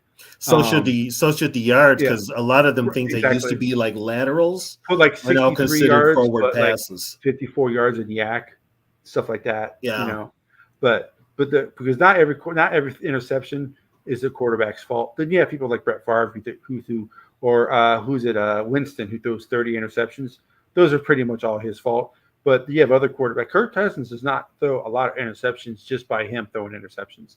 A lot of times, most of his interceptions are the pass was defended or the receiver didn't fight hard enough for the ball. 50-50 balls that went the other way. Very rarely does Kirk throw two bad passes like Purdy did on Monday night for the ball to be picked. Yeah, Purdy's first interception was awful. Second one was him just trying to make a play. Yeah. Yeah, the second one was definitely him trying to make a play. Remember, he jumped in the air to throw that ball. I'm like, why are you jumping? Yeah. Yeah. He jumped in the air. I'm like, okay. And then the first interception, you think Bynum was the intended receiver because he overshot whoever it was intended for. Yeah, that was a good game overall, though. For Yeah. real, they KOC. I don't know who he talked to. Who got in his head. He probably called McVay. He called somebody because that wasn't KOC. But so going back to that San Francisco game real quick, since we are doing the status of the NFC North, we talked about the other games that teams played the week prior. Tony, have you talked to your friend who was on the show, the San Francisco game, who said that who was not very humble at all when it came to talking about the 49ers? Oh, Doc, I think his name or something like that. Oh yeah, he said that he said I haven't really talked to him. Everybody that's a 49er fan is in hiding. Yes. Because they've lost 2 in a row. Yeah, they've lost 2 in a row. And literally the Niners came up here and literally got their asses kicked on both sides of the line. Which was surprising. Because you and I, Tony, have talked on our other shows about the practice, when they did the joint practices before the preseason game last year, how much the Vikings how much KOC whined about how physical they whined, and he went public with it. That's just something you don't do. He whined at the fact that the 49ers were too physical. Yeah. And I just thinking like, okay, Shanahan hears that. He's going to turn it up. And he didn't. It was the opposite. Instead, it was KOC being uncharacteristically physical. The Vikings haven't been physical with anybody all year. No. But Monday night they were. Hey, Dave. Can you hear? Dave? Yeah. Hey. Yeah? We win Sunday? Oh, of course. Oh, how many points you win by? 3 scores. Ooh, you showing out now. I ain't seen that in a long time. Well, here's the thing. Eventually, the Vikings have to win a game. They're going to have to win by more than 2 scores. They're going to have to, and they're going to have to eventually. Yeah, they're going to have to. I think they too scared to, man. There's not enough talk about how we, like you guys are just talking about us being physical. I brought that point up. The last live I did was, we were the physical team by far. By far, you go look at Darrisaw just throwing people around. Freaking Darrisaw owned Bosa. Darrisaw was hungry, man. Blocking with one arm. Hey, that man. Darrisaw was hungry Monday night. Wait, Zoe, what did you just say? Hey, that man. Wait, what? I don't know. Maybe he was just trying to get into their skin when he was talking about. Oh, by the way, you got to give Hawkinson credit too, Zoe. He hung on all his passes. Oh yeah, yeah, no shit. We've been Madison and Hawkinson are like leading the league in drop passes going into that game, and phenomenal job by TJ Hawkinson. Pretty much turning his season around in one game, it seems. But not enough said about how we had over 400 yards against a top 5 defense that was completely healthy. Kirk wasn't sacked. I'm gonna say something right here. Frozen. That game was not as close as the score. No, it wasn't. It should have been 12 points. It should have been more than that. Yeah. At least should have been 8 points because they missed the field goal, or 9 points because of the missed field goal. And what's up with Greg Joseph now? We got to worry about him now. 2 field goals. Yes, he's a kicker. We always got to worry. 2 field goals. The field goal is over 50, but he missed the extra point. Yeah, he missed an extra point. KOC not going for it on 4th, Yeah. A couple of times where you fourth and 4, you've been getting. They haven't stopped you all night on 3rd and longs and 3rd and shorts. but you don't go for it on 4th and 4. He doesn't go KOC for it. He didn't go for it on 4th and 1. The KOC is supposed to be aggressive. What happened? He doesn't. He does not trust that offensive line to get him 1 yard. Why? They played better. They didn't allow a sack and 45 dropbacks. He only got pressured 6 times. Yeah. Hey, y'all know who I feel should be the number 3 receiver on this team? Brandon Powell. Hell yeah. Yes. Trade. Well, I got to KJ. tell you, when JJ comes back, I know people love Adam Thielen, but the explosiveness that Addison has compared to Thielen, oh my God. Oh yeah, they're gonna be. Oh, nasty. Yeah. Jesus. I oh my think God. Brandon Powell need to be on the field with them. No, Yeah. Well, Brandon Powell is a true slot receiver too, mostly. Man, him, JJ, and Jai and TJ. KJ should not be a 2. Man, Well, I TJ think gonna- I TJ say they gonna be should on the trade JJ. team. I think if anybody gets traded, it's KJ. Yeah, I'm not thinking we're trading anybody because it's a I don't long think. season. Yeah, we're not going to be. Long We're not going to season, be you trading need anybody. depth. Yeah. We need to trade for somebody. Yeah. That was also The only one you could probably get anything for is Ezra Cleveland, which gets offset by the fact that you got Quisenberry that can play guard and tackle. that was an if awful, Cleveland goes back and awful starts. call. I think with the way Reisner's playing, he does not come back. He does not get his. They starting said job that. I back. think Cleveland was taking first team snaps in practice. No, it was Reisner. It was Reisner. See, I heard it was Cleveland. It was Reisner. Okay. Yep, it was Reisner. We need to trade for somebody. What I talk about being an awful call, Morpheus, was not the play call. It was that bad penalty against KJ Osborne on that play. No, I think he said that play was good. No, I'm saying the play was good. The penalty was awful. Oh on yeah, KJ. yeah. Which penalty? I think it was offensive holding. Yeah, on wasn't it KJ? It was on a run. KJ. It was on KJ. Oh, that run. No, Well, yeah, the trick play. The trick play. That was downfield holding. It was a legit call. It was. Not really. Not really, because he didn't impede the guy. He didn't impede him. Hell, here's the thing. If you watch him, even when there's you're on a dude and the balls in the air, yeah, I think it's holding, but yeah. I didn't like it because it was a late flag. And that's why. That's why. Sarah, I love you. Yeah, that's a good question.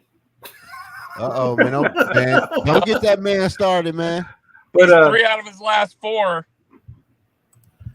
So let's look at the Vikings schedule. Okay, so they play at Green Bay.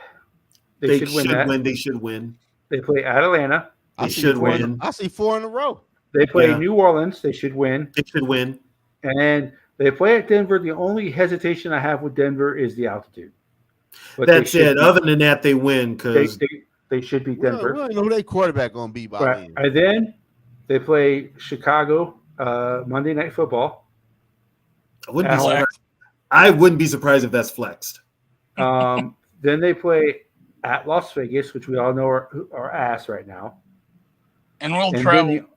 The Viking fans will travel to Vegas because it's Vegas, and they'll get drunk all weekend, and they'll go to the game. And all Viking fans. The only game that's a question mark for a win or loss is they're at Cincinnati. We don't know what the weather's going to be like. Right. You don't know what Cincinnati team you're going to get either. Right. And then they play Detroit. Then they play. So they have 2 straight home games after Cincinnati. They play Detroit. They play Green Bay, and then they play at Detroit. So if the Vikings play like they did Monday night, they can beat every single one of these teams. Yeah, there's not the only one that could be a loss, maybe Cincinnati. Yeah, just depending on what borough you get. Right. But then again, it also depends on where, because I guess there's rumors running around that they're going to get rid of their head coach. Yeah. Zach Taylor. Yeah, I've heard that too. I have a cousin who lives in Cincinnati, and there's talk that they're going to get rid of him. So I mean, that's because the defense is not a question. The defense is middle of the road, which is saying something because of how bad they were last year. So they are, like I said, they are 15th, or they're between 15th and I think 20th in every single defensive category. 15th and 18th. Yeah.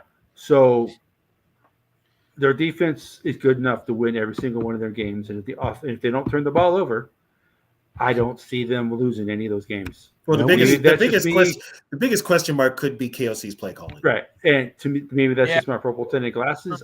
I don't know. If we go in conservative third quarter like he had been all year, then no. Yeah, I'd be worried. But yeah, if he keeps the foot on the gas like he did in San Fran, which is like a breath of fresh air. Yeah, that was a different team. I didn't even know who we were watching Monday night because we were throwing the ball downfield. We abandoned the run while we were in the lead, which was amazing. Yeah. He still doesn't run the ball enough. He's going to have to Sunday because the Packers allow 150 yards games. Yeah, they're 30th in the league, yeah. And plus, there could be snow because we're supposed to get snow here in the Twin Cities. So we're one of the best runs. PFF shorts and T-shirt, baby. I know. Just like me and Dave. I know you don't like PFF, but they got us like the best run blocking offensive line. But we're like the 30th running back. Yeah. But here's the thing. How do that work? But here's another thing, though. I call it pro football farce. Yeah, because the way they come up with the numbers is kind of like the Vikings don't even run the ball. Right. Yeah. How that work? Yeah. Basically, I guess they have every team's playbook supposedly, and they know the play by looking at the play. They say, okay, this was the play that was called, and this is what should happen on that play, and then they base the numbers off of what happened on that play. But they think they know what the play is. They don't 100% know, and they don't know the assignment of the players. You don't know if that week, if the coach added an option route for the receiver, go inside, outside, or downfield. They don't know that. So when they say the receiver messed up on this play, they don't know. If they say the quarterback, they don't know anyway because they're Australian. They don't even know football. The only thing that may be good, I guess, is the one-on-one matchups because there's actually film on that. So going back to this comment right here from Anthony, Pro Football Focus, and not only them, but there's other media who talks about offensive line play, and they give Darrisaw the credit. Darrisaw has not allowed a pressure in 2 years. Darrisaw and O'Neal are both getting credit from Pro Football Focus. Yeah, pay that man. Yeah. Well, they have the best. They have, like you said, Zoe, pay the man. The only team that comes close is the Eagles, but the Vikings have the best tackle team. Yeah, but the Eagles got to do it. They got a false start every play in order to do it. But Lane Johnson is a difference maker for the Eagles offense. When Lane Johnson plays, they're like a 800%. Their winning percentage is like 800, and when he doesn't play, it's like 35. Yeah, but he never gets called for false start though. Man, no, he never gets called for any penalties. No, man. What Davenport at? What are you talking about? I think he's in my he's on IR for another 4 weeks. My wife's dad just had knee surgery. He's sitting next to Darrisaw right now, not getting rehab. Damn. Davenport tripped going to the fridge late last one of them nights, and now he's on IR. Davenport. The difference between Davenport and some of the other players is when Davenport was on the field, he actually produced. Yeah. So that's why we can actually put on Roy in there more. Yeah, they should play Roy. Well, the problem with Roy is that Bullard's playing so damn well right now. Yeah, but Bullard's playing end. Together. They were in there together. And Roy is a true nose tackle. Bullard in the middle. Bullard run. That's because what they'll do is they'll move Bullard over because this is what that 3-4 does. They'll move Bullard over to the nose or they'll move him over to the end. It depends on Phillips. The one that Lowry is the weak link. Supposedly he had a good game. I haven't looked at it yet. He had the fumble recovery. That's all I know. And some people were saying that Flores is actually running more of a 4-3. They called him out in the press conference. But he's not even running a 4-3 though because he's only using one linebacker. Well, technically 4-2-5 is more of what he's running. Yeah, but technically Metellus is that linebacker. Metellus is at 7 snaps. Bradbury played last week. Bradbury was the reason they didn't score on the goal line because he didn't snap the ball. He forgot the snap count. Who won the trade? He probably didn't know the play. Is He that- probably didn't Well, know the because play. usually you can Even tell when the Justin center's the one that. I Yeah, don't know. Yeah, I don't know what they he thought, getting that no, for. I don't think he said. I think he said that only trade Darisaw if the Vikings are going to completely blow up the franchise and start completely over. I think that's when he said trade Darisaw, and the only reason he said trade Darisaw was because Darisaw's early injury history. But Who said that? Who said that? So He also said trade Hawkinson if you want to be real. well, I would I was up still to last say week. He was Up until last that. week, I it don't care wasn't about such a no bad one idea. game. Zoe, who haven't you tried to trade? Who haven't you tried to trade? Because he even said he wanted to trade JJ. Yeah, Oh, I know. Zoe. I'm like, Hey, yeah. like, guy you hey. haven't tried to trade. Hey, that ain't come from me though. Okay. Yeah, but you ran with it. Hey guys, I gotta go. I appreciate it. Thanks for having me. Anytime, Dave. Yep. Anytime, Dave. Fun. I said Darisaw, man. Listen here, man. Zoe, Hey, man. you was blowing up the team. Hey, listen here, man. 2 weeks ago, 2 weeks ago, the Vikings looked like trash. They did. I'm Okay. telling you, Sarah's calling you out, Zoe, man. Man, listen. Sarah, we should get Sarah on. Sarah needs to come on.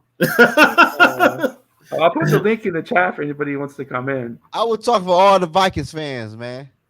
I know what y'all were thinking. I ain't gonna lie, I was like ready to Well, I move on told from you a bunch before. of players too. I told you know. before. Yeah. I told you before that if they lost to the 49ers, that they need to trade everybody but Darisaw, O'Neal, and JJ. I feel you, but if we would have lost, like at that point, I don't care who it was. Yeah, Hey. Morpheus. That was a comment why I said don't trade Darisaw, because left tackles that are as good as Darisaw do not But- grow on trees. Never trade a number one left tackle. Tell that to the Yeah. Commanders when they traded Trent Williams to of all teams, the Niners. I thought he was a free agent. They traded him. They I think traded him they traded him. because his medical issue. Oh yeah, I do. Oh, remember that's that. right. Yeah, he had that medical Yeah, problem. he had that little thing on his head, and they told him it was just like a cyst or something. It was more than that. Kind of like what Zimmer did with the defensive tackle from Florida. I can't think of his name. Sharif Sharif Floyd? Floyd. Yeah, Well, then you know what happened? The doctors Yeah. botched his surgery. yeah. And then Zimmer come out and saying his injury is not as serious as everybody. They botched his Yeah. they botched his surgery. Which Hey, ended listen, his man. career. All that trade talk was in the past. We moving forward. We trying. Hey, man. We See, trying. this is what the Vikings do, Zoe. This is what they do. Hey, we trying to trade for some players, man. But I'm at Who the y'all point wanna right now. trade for? I am probably right now to where I don't want this team. I am right now. If the reason why I'm picking them to win all these games is because I either want them to go far in the playoffs and do stuff, or if they lose to the Packers, then lose the rest of the then finish with a bad record. I don't want I'm at the point now to where I don't want them just to do, because if they lose to the Packers, what they did Monday night don't mean shit.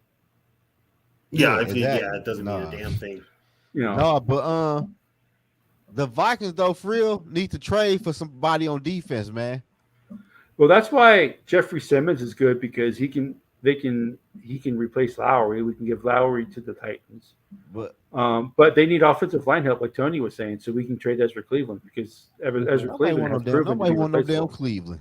Yeah, he's a natural left. He's a tackle, man. There's a lot of teams. He's a the natural Vikings, left tackle. The Vikings were the only team that. That's why I said Tennessee, because Tennessee's looking for a left tackle. Yeah. Tennessee ain't not trade for nobody. Because they trying to clear house. traded their left. Yeah, they are. Tennessee had a left tackle and they got rid of him. They trying to get rid of anybody. That's why I said trade for that corner in Tennessee. Well, they already got Philly already got Byard, their safety. Yeah. I want that other corner they got, that Sean Murphy Boone. Mm-hmm. Yeah, from Tampa Bay. Oh, Sean Murphy Bunting. Yeah, him. But, we need him in Minnesota. The two weakest spots for the Vikings right now are cornerback and the interior defensive line. Yeah, but listen, we get Big Zero back in a couple of weeks. But he doesn't play defensive line, interior defensive line. He plays a D end. He's outside. They will put him on inside on passing downs. I thought he played D tackle. No, he did with the Saints. Okay, right. Okay, I knew that. Like not with us because we were. Yeah, Yeah, he's playing defensive end with us. Yeah. Oh, They hell. what Flores will do is move him around, and where he gets the best one-on-one matchup. He But should Yeah. be he should be real. He should be well rested for the rest of the season. But people are saying that Lowry makes a lot of plays that don't show up in the stat sheet. Shit, I ain't But see him. I ain't seen Harrison him. I don't Phillips see his actually ass on there when I was watching the Harrison game. Phillips actually does a lot of that. Harrison Phillips makes a lot of plays that don't show up on. Yeah, Harrison Phillips is the reason why. Is another reason why the running game is so good because he's actually holding up the linemen Yeah. to allow Metellus and Hicks to get in there and make those tackles. Right. Hey, I see Harrison Phillips do that, but I don't see Lowry doing that. Hey, Frozen North had a good point. Back injuries are the worst, and I can vouch for that. That's the reason I'm not playing football. That's the reason I quit playing when I played. Because Hey, Bradbury played last week. Yes, Yeah. yes. He. If you remember that they did the tush push with Cousins on the first play on fourth when it was first and goal. After the end, and then the It second didn't play, work. Bradbury forgot to snap the ball. Yeah, and they took that penalty. They called the false start. Oh, because- yeah. Oh, And they called it on the center because he was the only one who didn't go because he forgot the snap count. oh, And that's when wow. you can tell the center is the one that forget the snap count because everybody else on all other 10 players. I don't. on the You know what offense though? went. The only one that moved was Kirk. I don't think he knew. No, the play. all the other alignment moved as well. I wasn't even paying He attention was to the only that one who line. didn't move. He didn't move. That's why they called it on him because he didn't move. Yeah, these false Yeah, snap or and whatever. you usually call when the it. center doesn't move, they call it on him because instead of saying 71, 70, they just call it on the center. Oh, one Yeah. guy did it one time. He said the whole offensive line, 5 yards, repeat second down. Chiefs, yeah. Lowry got that fumble. Which, by the way, I'm glad he got that fumble recovery. Good on you, man. You made a play. Well, that's the thing too. You knew the night was probably going to be different because McCaffrey doesn't fumble. You ain't lying. He doesn't fumble. Third fumble in his career. Yeah, that was wild. Yeah, he doesn't I fumble. knew Lady Luck was on our side when I And they held him Well, she had to be. They held him to 45 yard. They literally was gang tackling McCaffrey. Well, That's literally. yeah. I was watching because JT O'Sullivan, he has a YouTube channel called QB Club or something like that, and he does a breakdown of every game of how the quarterback played. And he said that Cousins had probably his best game as a Viking, if not a pro, against the 49ers. And he made the 49ers defense look like a joke. And then there was somebody else who talked about the Vikings defense. I think it was Brian, but I think it might have been Balding who talked about the Vikings defense. The Vikings secondary is probably still very bad, which may come back to bite them at some time. Creed. Who the fuck is Creed? Oh, that's the band they listened to before. Oh, the yeah, game. that's the band. I hate Creed. I do not like nothing about that band. I would play it, but we get copyrighted by YouTube. Please don't play it. No, Please don't. I hate Creed. I hate. I mean, Oh, he's just a whiner. It's just like, oh God. But yeah, so he broke down. He's like the front four for Minnesota, and the linebackers and the safeties are playing so well for the Vikings right now, and the pressure that that Flores is bringing is so good right now that when he brings it, he knows how to bring it. He knows where to bring it from, what side, what stuff like that. That it doesn't even matter right now with how bad the corners are for the Vikings because the corners for Minnesota are still bad, but they get covered up a lot by the defense that Flores is playing. So, I think eventually, but what team in the NFC really has an offense that scares you? Nobody. Nobody. Wide open. Literally nobody. Right. The NFC wide open. Yeah. Mm-hmm. So if it comes back to bite us, it might be in the Super Bowl. But no offense is really playing really well right now because offense scoring around the league is down. Yeah. Here's another thing too. For the rest of the season, other than Joe Burrow, we're playing some sorry ass quarterbacks for the rest of the year. So we play Love next. Then Ritter. Then we play Carr or the backup, whoever that is. From Ed thinking. Russell Wilson. But then Kirk took us up. and then Whoever then we Chicago puts on the whoever field. Chicago has, and then we play Garoppolo or whoever is playing for them, Right. and then we play Burrow, and then it's golf. Goff, love Goff. Yep. I don't know what they talking about. So He lost me. what are you talking about? Oh, they're with the whole Creed thing. Oh yeah, talking about 6 feet. Then I don't know. Oh God, that's a lyric. So That's a lyric from a you can't stand song. no Frozen. I don't care what you say about Creed. They're Who- in my who, opinion, me? in my opinion, they're a step above Nickelback. Oh, I can't stand Nickelback. Oh my God. Yeah. Jesus. There's one song that's done by Nickelback that I allow my wife to, like when I'm driving, I usually control the music. Sometimes I let my wife. There's Please one tell. song. Is it Rockstar? No. She hates that song. Okay. I can't remember the name of the song. It's not Rockstar, but there's one song I let her listen to by Nickelback, but that's it. Then I turn it off. I let her listen to a lot of her music. I can't stand, but I let her. I can tolerate it. I can't tolerate Nickelback. I can't tolerate Creed. But the Creed Creed also helped the Rangers get to the World Series. They listen Oh, to Creed. so what you're saying is that the Vikings keep playing Creed, if the offensive line keeps playing Creed before the games, they might get to the Super Bowl. So now we're relying on songs to get us to the Super Bowl. Whatever works. God, whatever happened to just having a damn good team to get you to the Super Bowl? Yeah, I don't. Yeah, I don't know My what's God, going on right now. let's get a damn good team that just walks through the regular season, gets their asses to the playoffs. Get a team that's got one goal and has to get to the Super Bowl. You ain't lying. The shit. I'm tired of these. Okay, if we do just enough of this, and maybe luck will be on our side. Fuck luck. Take the goddamn chances you get. Yeah, that's what I was talking about. He's very good. He's one of those quarterbacks who couldn't play very well in the NFL, but he has the great mind. Oh, JT O'Sullivan sucked. Yeah, but he sucked. But he's one of those guys who is coaching, So, and he broke down the film. He was very complimentary. He's like I said, he thought it was Cousins' best game as a Viking, And which see, it was. With a lot of those, with a lot of those guys, like Dan Orlovsky said the same thing. With a lot of those guys that were terrible in the NFL as quarterbacks, they're better as like analysts and coaching. What's the old saying? Those who can't do, coach. Something like that. What's something like that? The saying? Yeah. The Vikings aren't doing anything at the Well, Bob, the reason why Nickelback is I don't think so. Bob, the main reason why Nickelback is hated, well, one, it's a meme, so people hate them just because it's a meme. But people who listen to rock music like me, who that's their genre, we do not like Nickelback because 99.9% of your rock bands and heavy metal bands what I listen to, they all write their own music. Nickelback does not. Nickelback's got a writing team. Yeah, they don't write their own music. That's why I don't like Nickelback. Yeah. It's not that they're not talented. They can play instruments. That part is okay. They're not rock stars write their own music. They're not talented. Move on. Yeah. Yeah. That's why I don't like them. Creed's the same way. That's why I don't like them. So just to let everybody know, Quasi probably won't be on the phone. Oh my God, is she quoting Vanilla Ice now?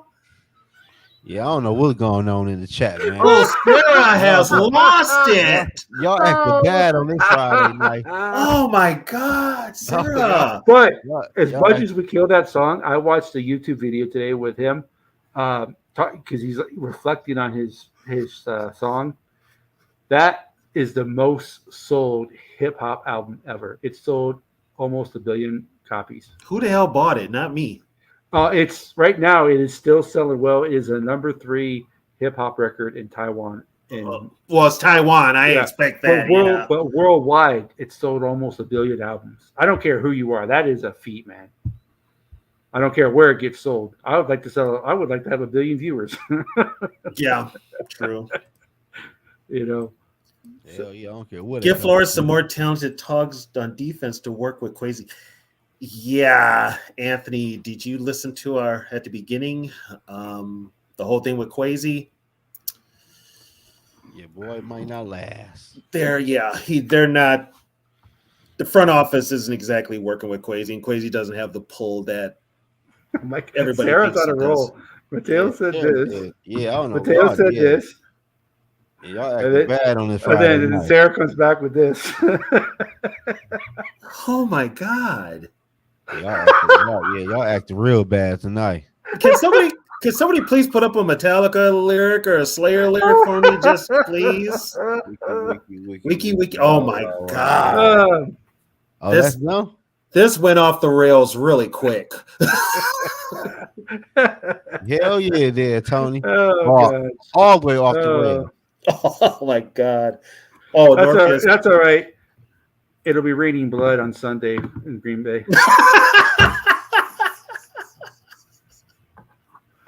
Oh, it'll be raining. That's for damn sure.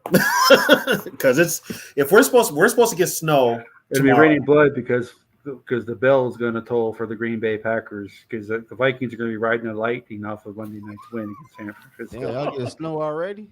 Yeah, Was that good enough for you, Tony? yeah, that works for me. Nobody in chat knows what the hell you're talking about, but I do. Oh, if I quote my favorite, Y'all lost me 30 minutes ago. if I quote my favorite band, Megadeth, no one's going to understand the lyrics. Oh, you'll lose everybody. Yeah, You're gonna lose everybody. Y'all man lost me. I ain't lying to you know who Metallica is, don't you? So everybody knows who Metallica is. Zoe doesn't listen to anything before 1998. Metallica's still making music. Yeah. Yep. Hi, I'm Dan Wodowski here. The Vikings have a safety on me. Didn't he give up 2 safeties to the Vikings? I don't know. I remember that one when Jared Allen checked his ass in the back. I would run out of the end zone too, Jared. He Allen. was like trying to run out of the stadium with that one. Yeah, that was crazy. They blowing the whistle. He still was running.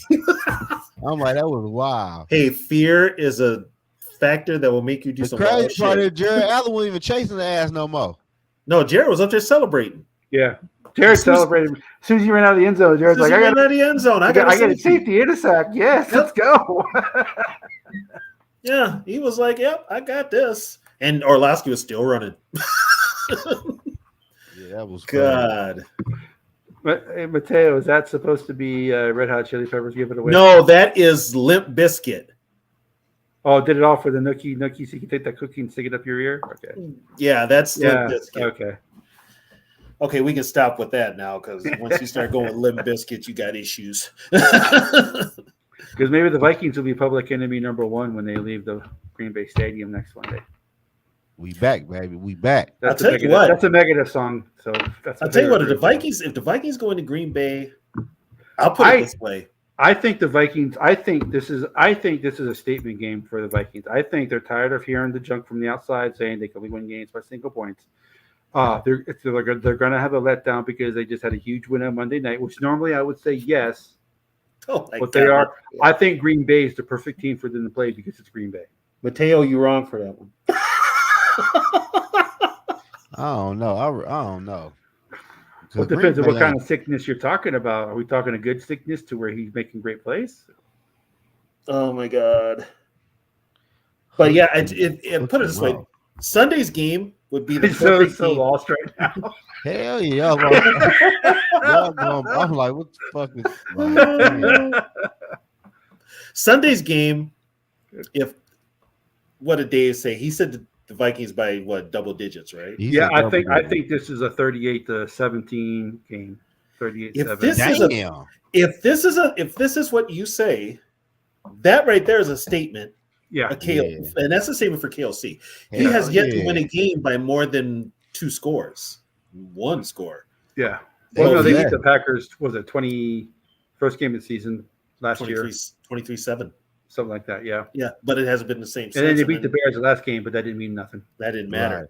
But if they literally go in there and just kick their ass, I mean, in both sides of the ball, right? Which they have the ability to do. If they play, not like I said, this is all if they keep.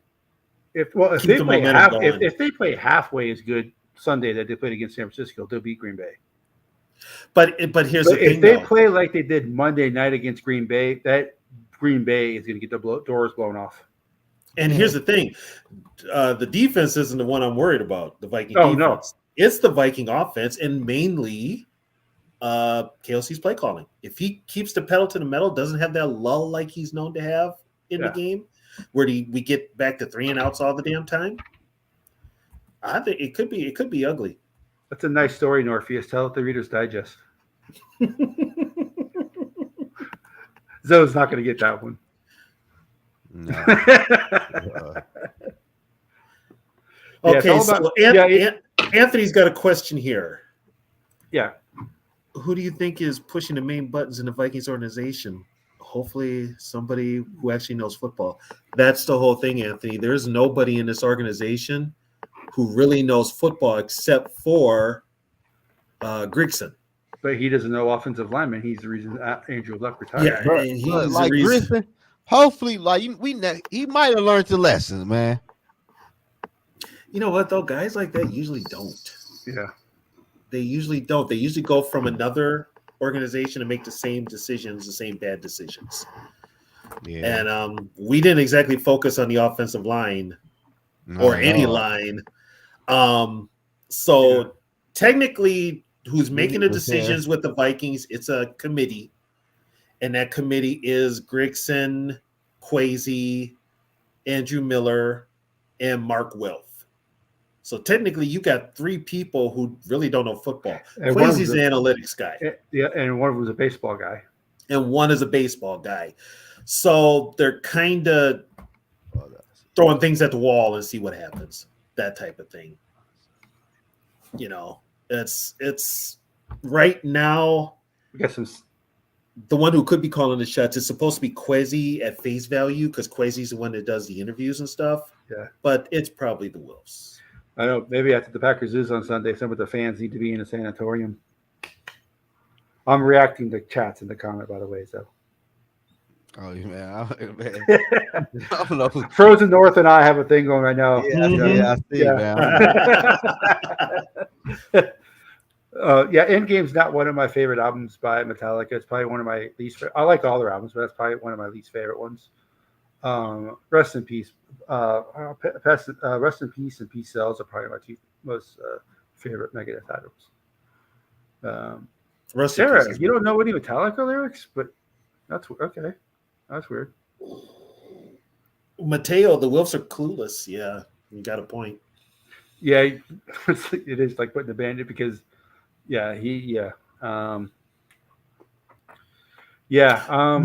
oh my God, Mateo just gave like Kirk Cousins the gay national anthem. He just said the lyric. And now, here's another thing about Kirk Cousins. Oh, they gay?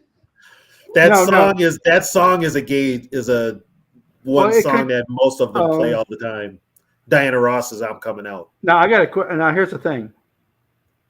Did you think that Kirk Cousins looked like the perfect substitute teacher during his post-game interview on Monday night? I never watched the interviews. Oh wait, I saw a picture. Yeah, did you see what he looked like? A substitute teacher. The brown coat, yeah, the pinstripe shirt and a tie. Yeah, like he should be teaching math. Yeah, he looked like a substitute teacher for the day. Yeah, like someone substituted his body. You know, it was Invasion of the Body Snatchers. Tom Brady came into Kirk Cousins' body on Monday night. Who played for that game and then left. I mean, Kirk he's a good interviewer. His interviews, his press conferences are kind of monotonous, but it's just like we said, he's a damn good quarterback, except those intangibles are what turns people off. Kirk Cousins probably has no idea who Will Smith is. He probably thinks he's just an actor.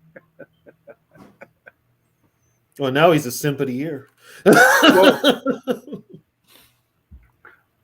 Kirk Cousins probably only knows about Creed because the offensive line plays it. Creed also has been considered at one time like a Christian group. So I think he's more of a Jars of Clay Creed type of person. I don't think he really steps out a lot.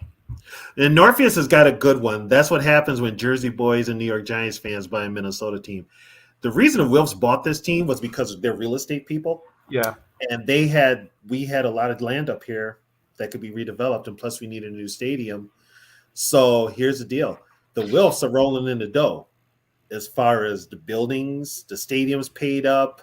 They've got the new complex, they've got the hotel, so they're rolling in the dough. They own a soccer team. Yeah. The thing is, now you got to put some product on that football field that people want to keep going to the game. You ain't lying. Mateo, POD is not a Christian group. They've came out and said they're not a Christian group. They're a spiritual group, whatever that means.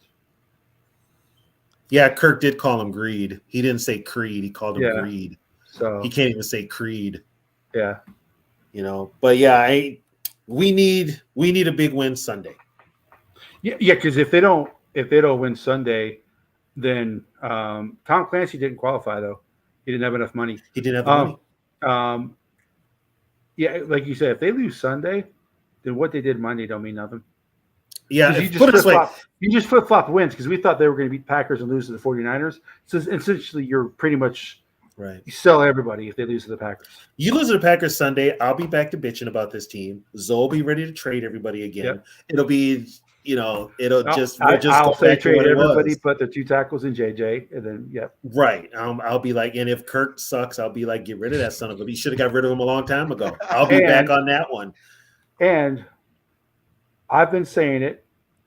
Everybody's been killing me for saying it, but now there was definitely more steam to what I said about the Vikings re-signing Cousins. No, they're going to do it. They're going to do Now, it. because now even the national media, Pro Football Talk, ESPN, NFL Network, they're all saying that the Vikings are more than likely going to re-sign Cousins. And it's with the money that you sign him for one more year. Yes. If you let him walk, you're on the hook for $24 million. Yeah. So re-sign him. I'd rather they re-sign Daniil, to be honest. If they see, here's my right now. If Cousins gets the Vikings to the NFC Championship game, is he worth re-signing? I don't know. If he gets him to the Super Bowl, I say yes. If he wins the whole thing, I don't just pay him. Give him $100 million a year. I don't care. You know what? If we win the Super Bowl, I don't care. I've seen my team win the Super Bowl. I'm out. I pay him what you want. I don't care. I finally saw my team win a Super Bowl. And once you win that Super Bowl, whatever decisions you make is on you. But I got that Super Bowl. Those of you that were with us on Wednesday, we know the pain. That was the most painful podcast I've ever done in my life. Recounting those Super Bowls. I mean, you're going to like our next one. We talk about the Love Boat. They were tripping that day. They were tripping. Hey, who was called? Brian Flores or Mike Tice? Mike Tice. Yeah, they were tripping, dog. Mike Tice. Yeah, so we're going to talk. So for those who don't know, Tony and we've moved our Vintage Vikings History show to Wednesday night after One Bar and Lepicus. We had a lot of viewers Wednesday night. So what time is that? Wednesday night at 9 o'clock Central. 9 o'clock Central. 10 after time. Well, it depends on what time. We started a little. We probably could have started earlier. It all depends what time. Wednesday was my birthday, so I was out. Yeah. So when I came back is when we jumped on. Right. So basically Wednesday night, I would say probably 20 minutes or so after One Bar and Lepicus end is when we're going to do our show because congratulations to One Bar and Lepicus. They just hit 10,000 subscribers. Congratulations, guys. Congratulations, guys. Love you guys. So, and I appreciate you guys hyping our channels up on your shows so we can also get viewers. That's the one thing I like about this Vikings community is that other communities, other sports teams, other YouTubers out there, they fight for subscriptions between the audience to where we, unless you're a total dick, like someone that is people here used to know, unless you're a total dick, we stick together and we're one big family. We fight for everybody, and we want everybody to succeed in this family. So, and everybody who's always here, Norpheus, Sarah, Frozen North, Gary. I've seen Anthony in here a couple of times. We also have a couple of Lion fans that come in here. We got Skull Mafia. We got Mateo. You're always in here. Bob Swede. You guys always show up, and I can't tell you how much Viking Funeral. That was the guys. You show up all the time. We can't tell you how much we appreciate. Yeah. There's only 7 of you right now, but so we've had up to 12 before. We've had up to 13. I think we had up to one of the shows we did. We had 30 people in there one time. We appreciate you guys showing up because we don't. We're just guys talking on YouTube, and we appreciate you guys coming in all the time. That's facts. Facts. That's real right Got to there. give a disclaimer for the next vintage, though. Yes, That needs to have a parental content on yes. it. It's going to have a parental content. Yes. Yeah, it's going to have the because it's going to have the explicit lyric on the corner. Now I'm going to give everybody a little preview. I was supposed to be on that boat. So what happened was I was moving, so I forgot all about it. But I had a friend of mine who was good friends with Lance Johnstone who rented one, who was one of the guys that helped rent the boat. I was invited. So he was like, yeah, have you just bring your crew, come on down. It'll be a good time. And we had someone in the chat, I think it might have been Viking Funeral. It might have been somebody else. They rented that same boat. Yeah. That the Vikings used, but they did it the week before. Damn. So yeah, they showed out. They showed out that weekend. Well, they had we'll get into it. But it's there's that's why I said it needs a content thing because they're about to get wild. Oh my God. It is gonna be it's gonna be a lot to talk about. So it's gonna be some of it's gonna be kind of explicit. There's a lot that happened. I'm just gonna put that out. Yeah. So to review, we all think that the Packers and Bears will finish around the same record. It doesn't matter who finishes in last, right? Mm-hmm. Do we, Zoe, do you think the Vikings are going to catch the Lions? Do I think they can catch them? Do you think they will? Not they can. They can physically. They can catch them. Do you think they will? Only if the offense play like they played Monday night. It'll all go back on offense. Yeah, if the offense play like they got some damn sense, yeah, they can. Have you noticed we put more faith in the Viking defense than the offense now? Yeah, I've been saying that all year. I'm not worried about the defense. I'm worried about that raggedy ass offense. If the offense could keep on playing like they did Monday night, we will win the division. Yeah, it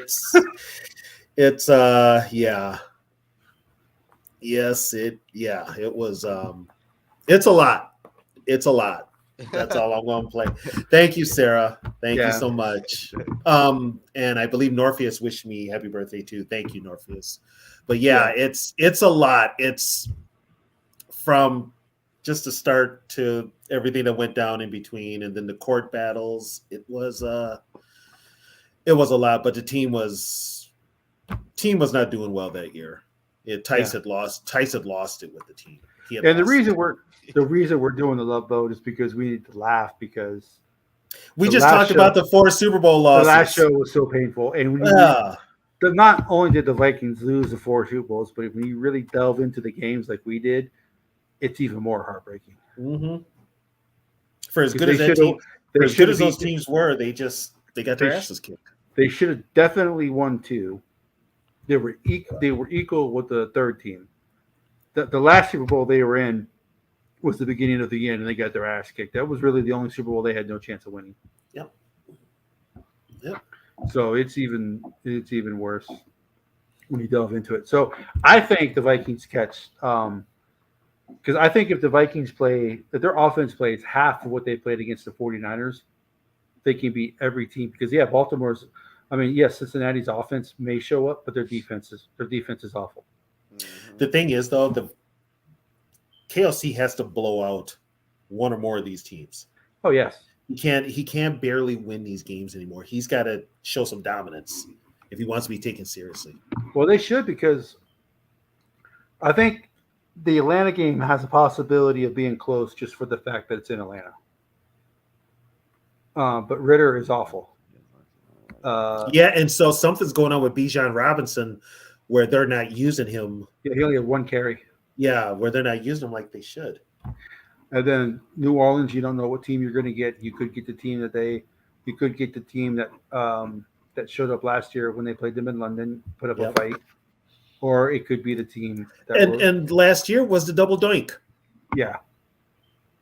So it's like I said, you make a statement, and here's the thing: not only make a statement against a statement on Sunday, you make that statement against a division rival. Yeah, and if we go out there and just beat the Packers' ass, I'll be happy as hell. Yeah, because they probably would have dominated the Bears, but the backup quarterback from the Bears came out, and he's proven to be better than Fields. I think if Fields doesn't get hurt in that Bears game, the Bears don't score. No, they don't. Because the one thing Flores has been good this year at is stopping mobile quarterbacks. And that's because the scout team that they work with is being run by a mobile quarterback, which is Jaron Hall. And Jaron Hall now is getting all kinds of praise. Yeah. Bob's our age. He's definitely the Lions. Oh, Bob knows. Yeah, the Lions will be Lions. And Zoe's in Detroit, so he knows Zoe's in Detroit and knows it. He knows the Lions will be Lions. They're gonna do some lion shit. They call him SOL. Same old lines. Yeah, man. I mean, they know it. It's almost like you pay taxes. The Lions gonna fuck up. Sarah, trust me, Sarah. If they beat the Raiders, they'll be back. Oh yeah, they're in hiding because they got their asses. 49er fans are in hiding, and so are the Lions. Say we should beat the Packers like Michigan beat Michigan State. We should. Yeah, did Michigan State even score any points? No, sir. No. At least we scored 10. Shit. Michigan. At least the Gophers got 10. Damn. Michigan State's a dumpster fire. Their interim coach is a former Viking too. Who's that coach? The interim coach is Harlan Barnett. Oh, really? Yeah, he played with the Vikings. I did know he was the interim coach because I haven't been paying attention to Michigan State football in a while. Yeah, Michigan State ain't shit. The only reason I used to pay attention to Michigan State football at all is because their head coach went to South Carolina. Yeah, that's Kirk's alma mater, Michigan State. Yeah, he went there. Oh yeah, he played for him. Yeah, that was his school.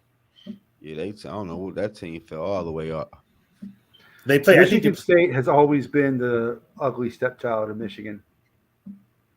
Oh, they always will be. Yeah, they always will be. It's that will never change. Yeah. Oh God, I don't know if the Lions even have a vent line. I know the Packers. The Packers do have a vent line. That's hilarious as hell. I watched Score North when they do the Packers vent line. Oh my God. It is. I gotta get on that motherfucker. Okay, so I gotta tell you something. The Vikings win on Sunday. Okay, Google Score North, and they will. They always have the Packer vent line because they'll the day after the Vikings. Declan's got to get all the video. Right, he's got to get all the reels. Packer fans be calling up drunk as hell, complaining about the Packers. And because they even did it last year, they was ripping on Rodgers. Mm-hmm. Yeah, they was ripping on Rodgers. Now you can only imagine what they're saying about Love. That's the same shit at Purple Daily, right? Yeah, that is Purple Daily. Yep, Purple Daily. Purple Daily. Yeah. It's on me. Hey man, it's on me. Damn Vikings. I don't even know who the hell is who. The only ones that really watch Purple Daily is probably the best one. They're more. It's three of them, right?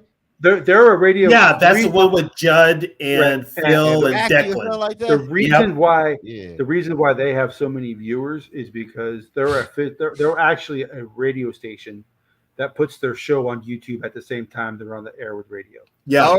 They got a radio station. That's why. Yeah. That's why. Yes, it's Score North. Yeah, that's why when you go on their show, like on our post game show, we can say anything we want. That's why you can't cuss on their show because they're an actual radio station. Yeah. Oh. Yeah, I thought they did that shit. I thought they did that shit like we did. No, they're every day, as a matter of fact. Look how their stuff is produced compared to how we produce our stuff. No, but some people be on here be doing that shit though. Right. Well, big time YouTubers. Usually the people like you'll see YouTube channels that are run like a radio station. Like they have a production staff, they have a staff that does all the research, and then they just have like regular hosts and stuff like that. Yeah. We're not that big yet, so we have to do all the stuff ourselves. But you know, like Chat Sports. I don't know if you watch them. I know. They have their own research team. They have their own graphics team. They have all that type of stuff. So Yeah, Okay. that's Yeah, it's a even lot. though It's a lot of even though people they're ain't up strictly on yet. YouTube, even though they're strictly YouTube, they're ran like a radio station or a TV I got station. you. Yeah, it's a couple podcasts. Yeah. I'm not even hip to for real yet. Well, and the thing with so many of them motherfuckers. matter of fact, when that whole thing went down with Harbaugh last year, Score North was the one that broke it, and they were also ones that broke it about the guy that was sabotaging it. They were the first ones. No, Yeah. They caught steam before everybody else. already Matter of fact, gone. my guy, So, the only one that knew about it was me and my guy called me and told me. or and then I was heard you the about it. whistleblower, Tony? No, I wasn't a whistleblower. I'd have Oh. caused. I'd have if I kept my cool because I wanted Harbaugh. I would have. I mean, if I had had access to like YouTube and all that, I'd have went off. I would have because I was mad. I was mad as hell. Yeah, and I couldn't do YouTube at the time because I was way too busy.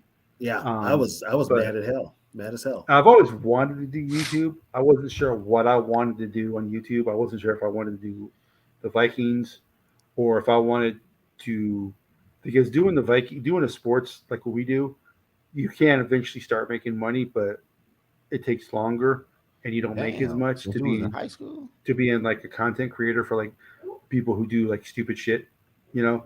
Yeah. So I wasn't sure what I wanted to do, but I said screw it. I said I love talking about the Vikings. I mean, hell, I went to TV and radio school broadcasting. You know, I have a degree in TV and radio broadcasting. So I'm like, Oh, what you the hell? about to I be just big started- time. And it took me. I'm too because- nice. That is such a backstabbing business. I'm not willing Yeah, to it's stab not, somebody in the back and walk over them to get my next position. Yeah, man. Only- I had to get on YouTube. People. The only reason some I'm people- doing this is because Yogi, because I've known Yogi for Yeah, years. same with me. And I used to do a Tony's Take, which I would talk about the game and I would type it out on Facebook. Yeah. Yogi Oh. would read them, and I just said how I felt. I said what it was, and I wasn't holding nothing back. So Yogi's like, you need to be on camera. Later, So now, Northeast. Appreciate you. take care, Norpheus. But so now Yeah, that man. I've got access to camera and stuff like that, here I am. Motherfuckers will get sick of me quick, but Yeah, Well, no, no, we need, because Michigan will tape on us apparently. there's either with the Vikings content creators, one thing I've noticed is that there's either like Purple for the Win. I know it's kind of sarcastic, kind of tongue in cheek. That's a well, there's podcast. Purple for the Win. I think I never heard. I- I never see. you I never never heard of it. He's that got. I think he behind Score North. I think he has the most subscribers for a Viking content channel. one. Man, I never heard of him. I think he's connected to the media though. He's like positive all the time. He never says Yeah. anything bad. But then there's other podcasts. There's other people who do Viking stuff who are always positive no matter what. You And right? then you have the Vikings podcasters who are always negative no matter what. Yeah. This us in this with the Purple Skull Media, we are in the middle. We have some people who are negative, and then we have some people who are always positive, and then we have most of us are in the middle. And then you got Do people work. that know football and know what Yes, football is, and they exactly. just are like, this is not the football. You don't win like this. Yeah, you right. And- Hey, you right about that shit, dude. I Yeah. seen I watched some Viking shit probably about 3 years ago, and I'm like, man, what the fuck is he talking about? I'm like, what the fuck? This before I even thought about a podcast. Right. I'm typing my ass off on YouTube. I'm like, what you mean? He like what? Yeah. Yeah. I'm like, man, I ain't watching this shit no more. He don't know what the fuck he talking about. Well, put it He this got way. all these fucking subscribers. Well, here's it. Like, okay, here are the Twin Cities, K-Fan. Their whole thing is Paul Allen, right? He's like the god.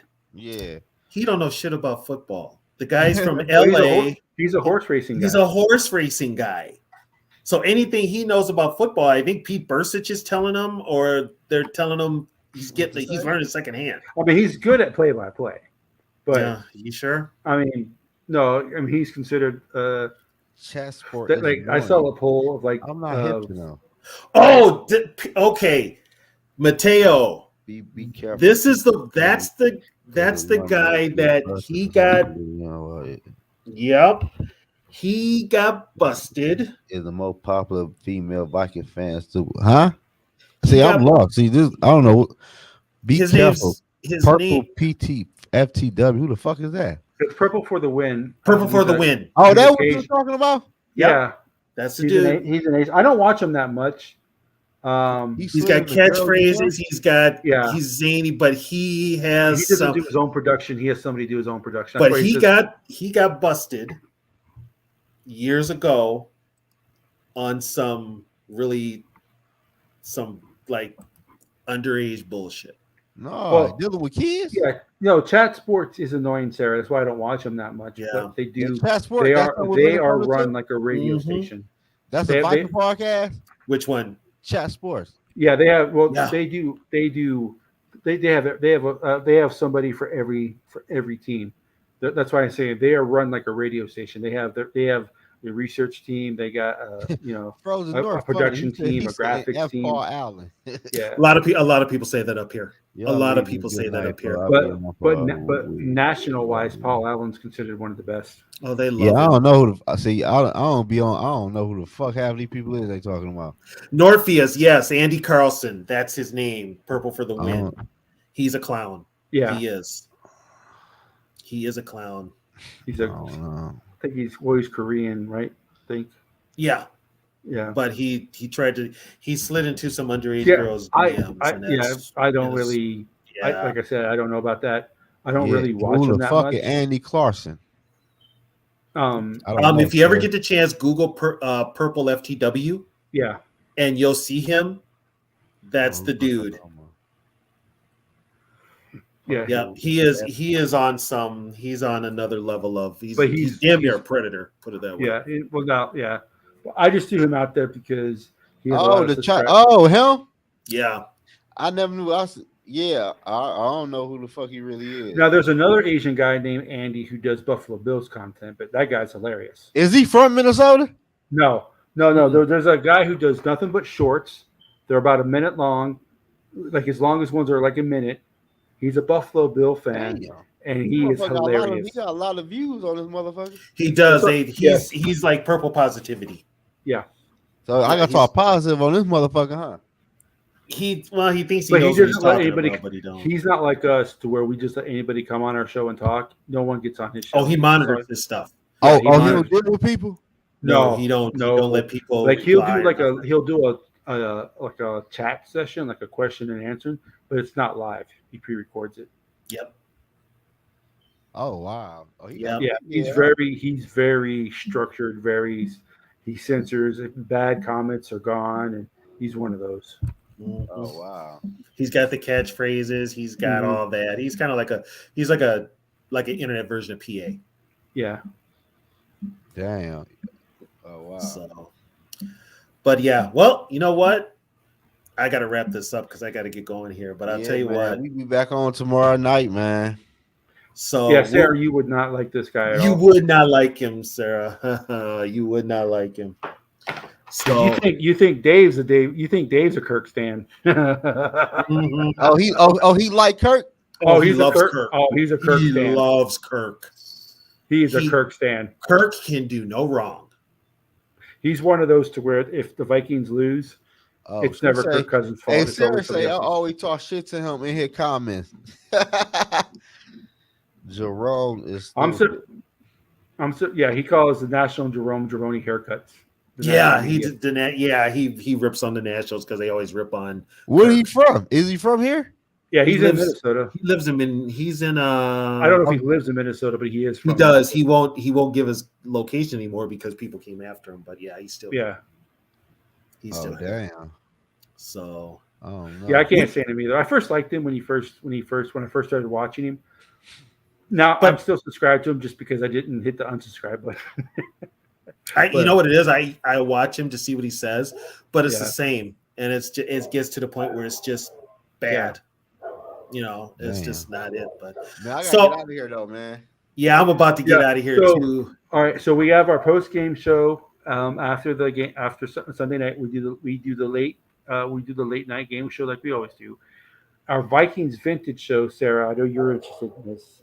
Frozen North, and everybody comes in here, has moved to Wednesdays to probably about 20 minutes or so after one bar, and I guess whatever time they decide to end their show. Who see that's somebody else?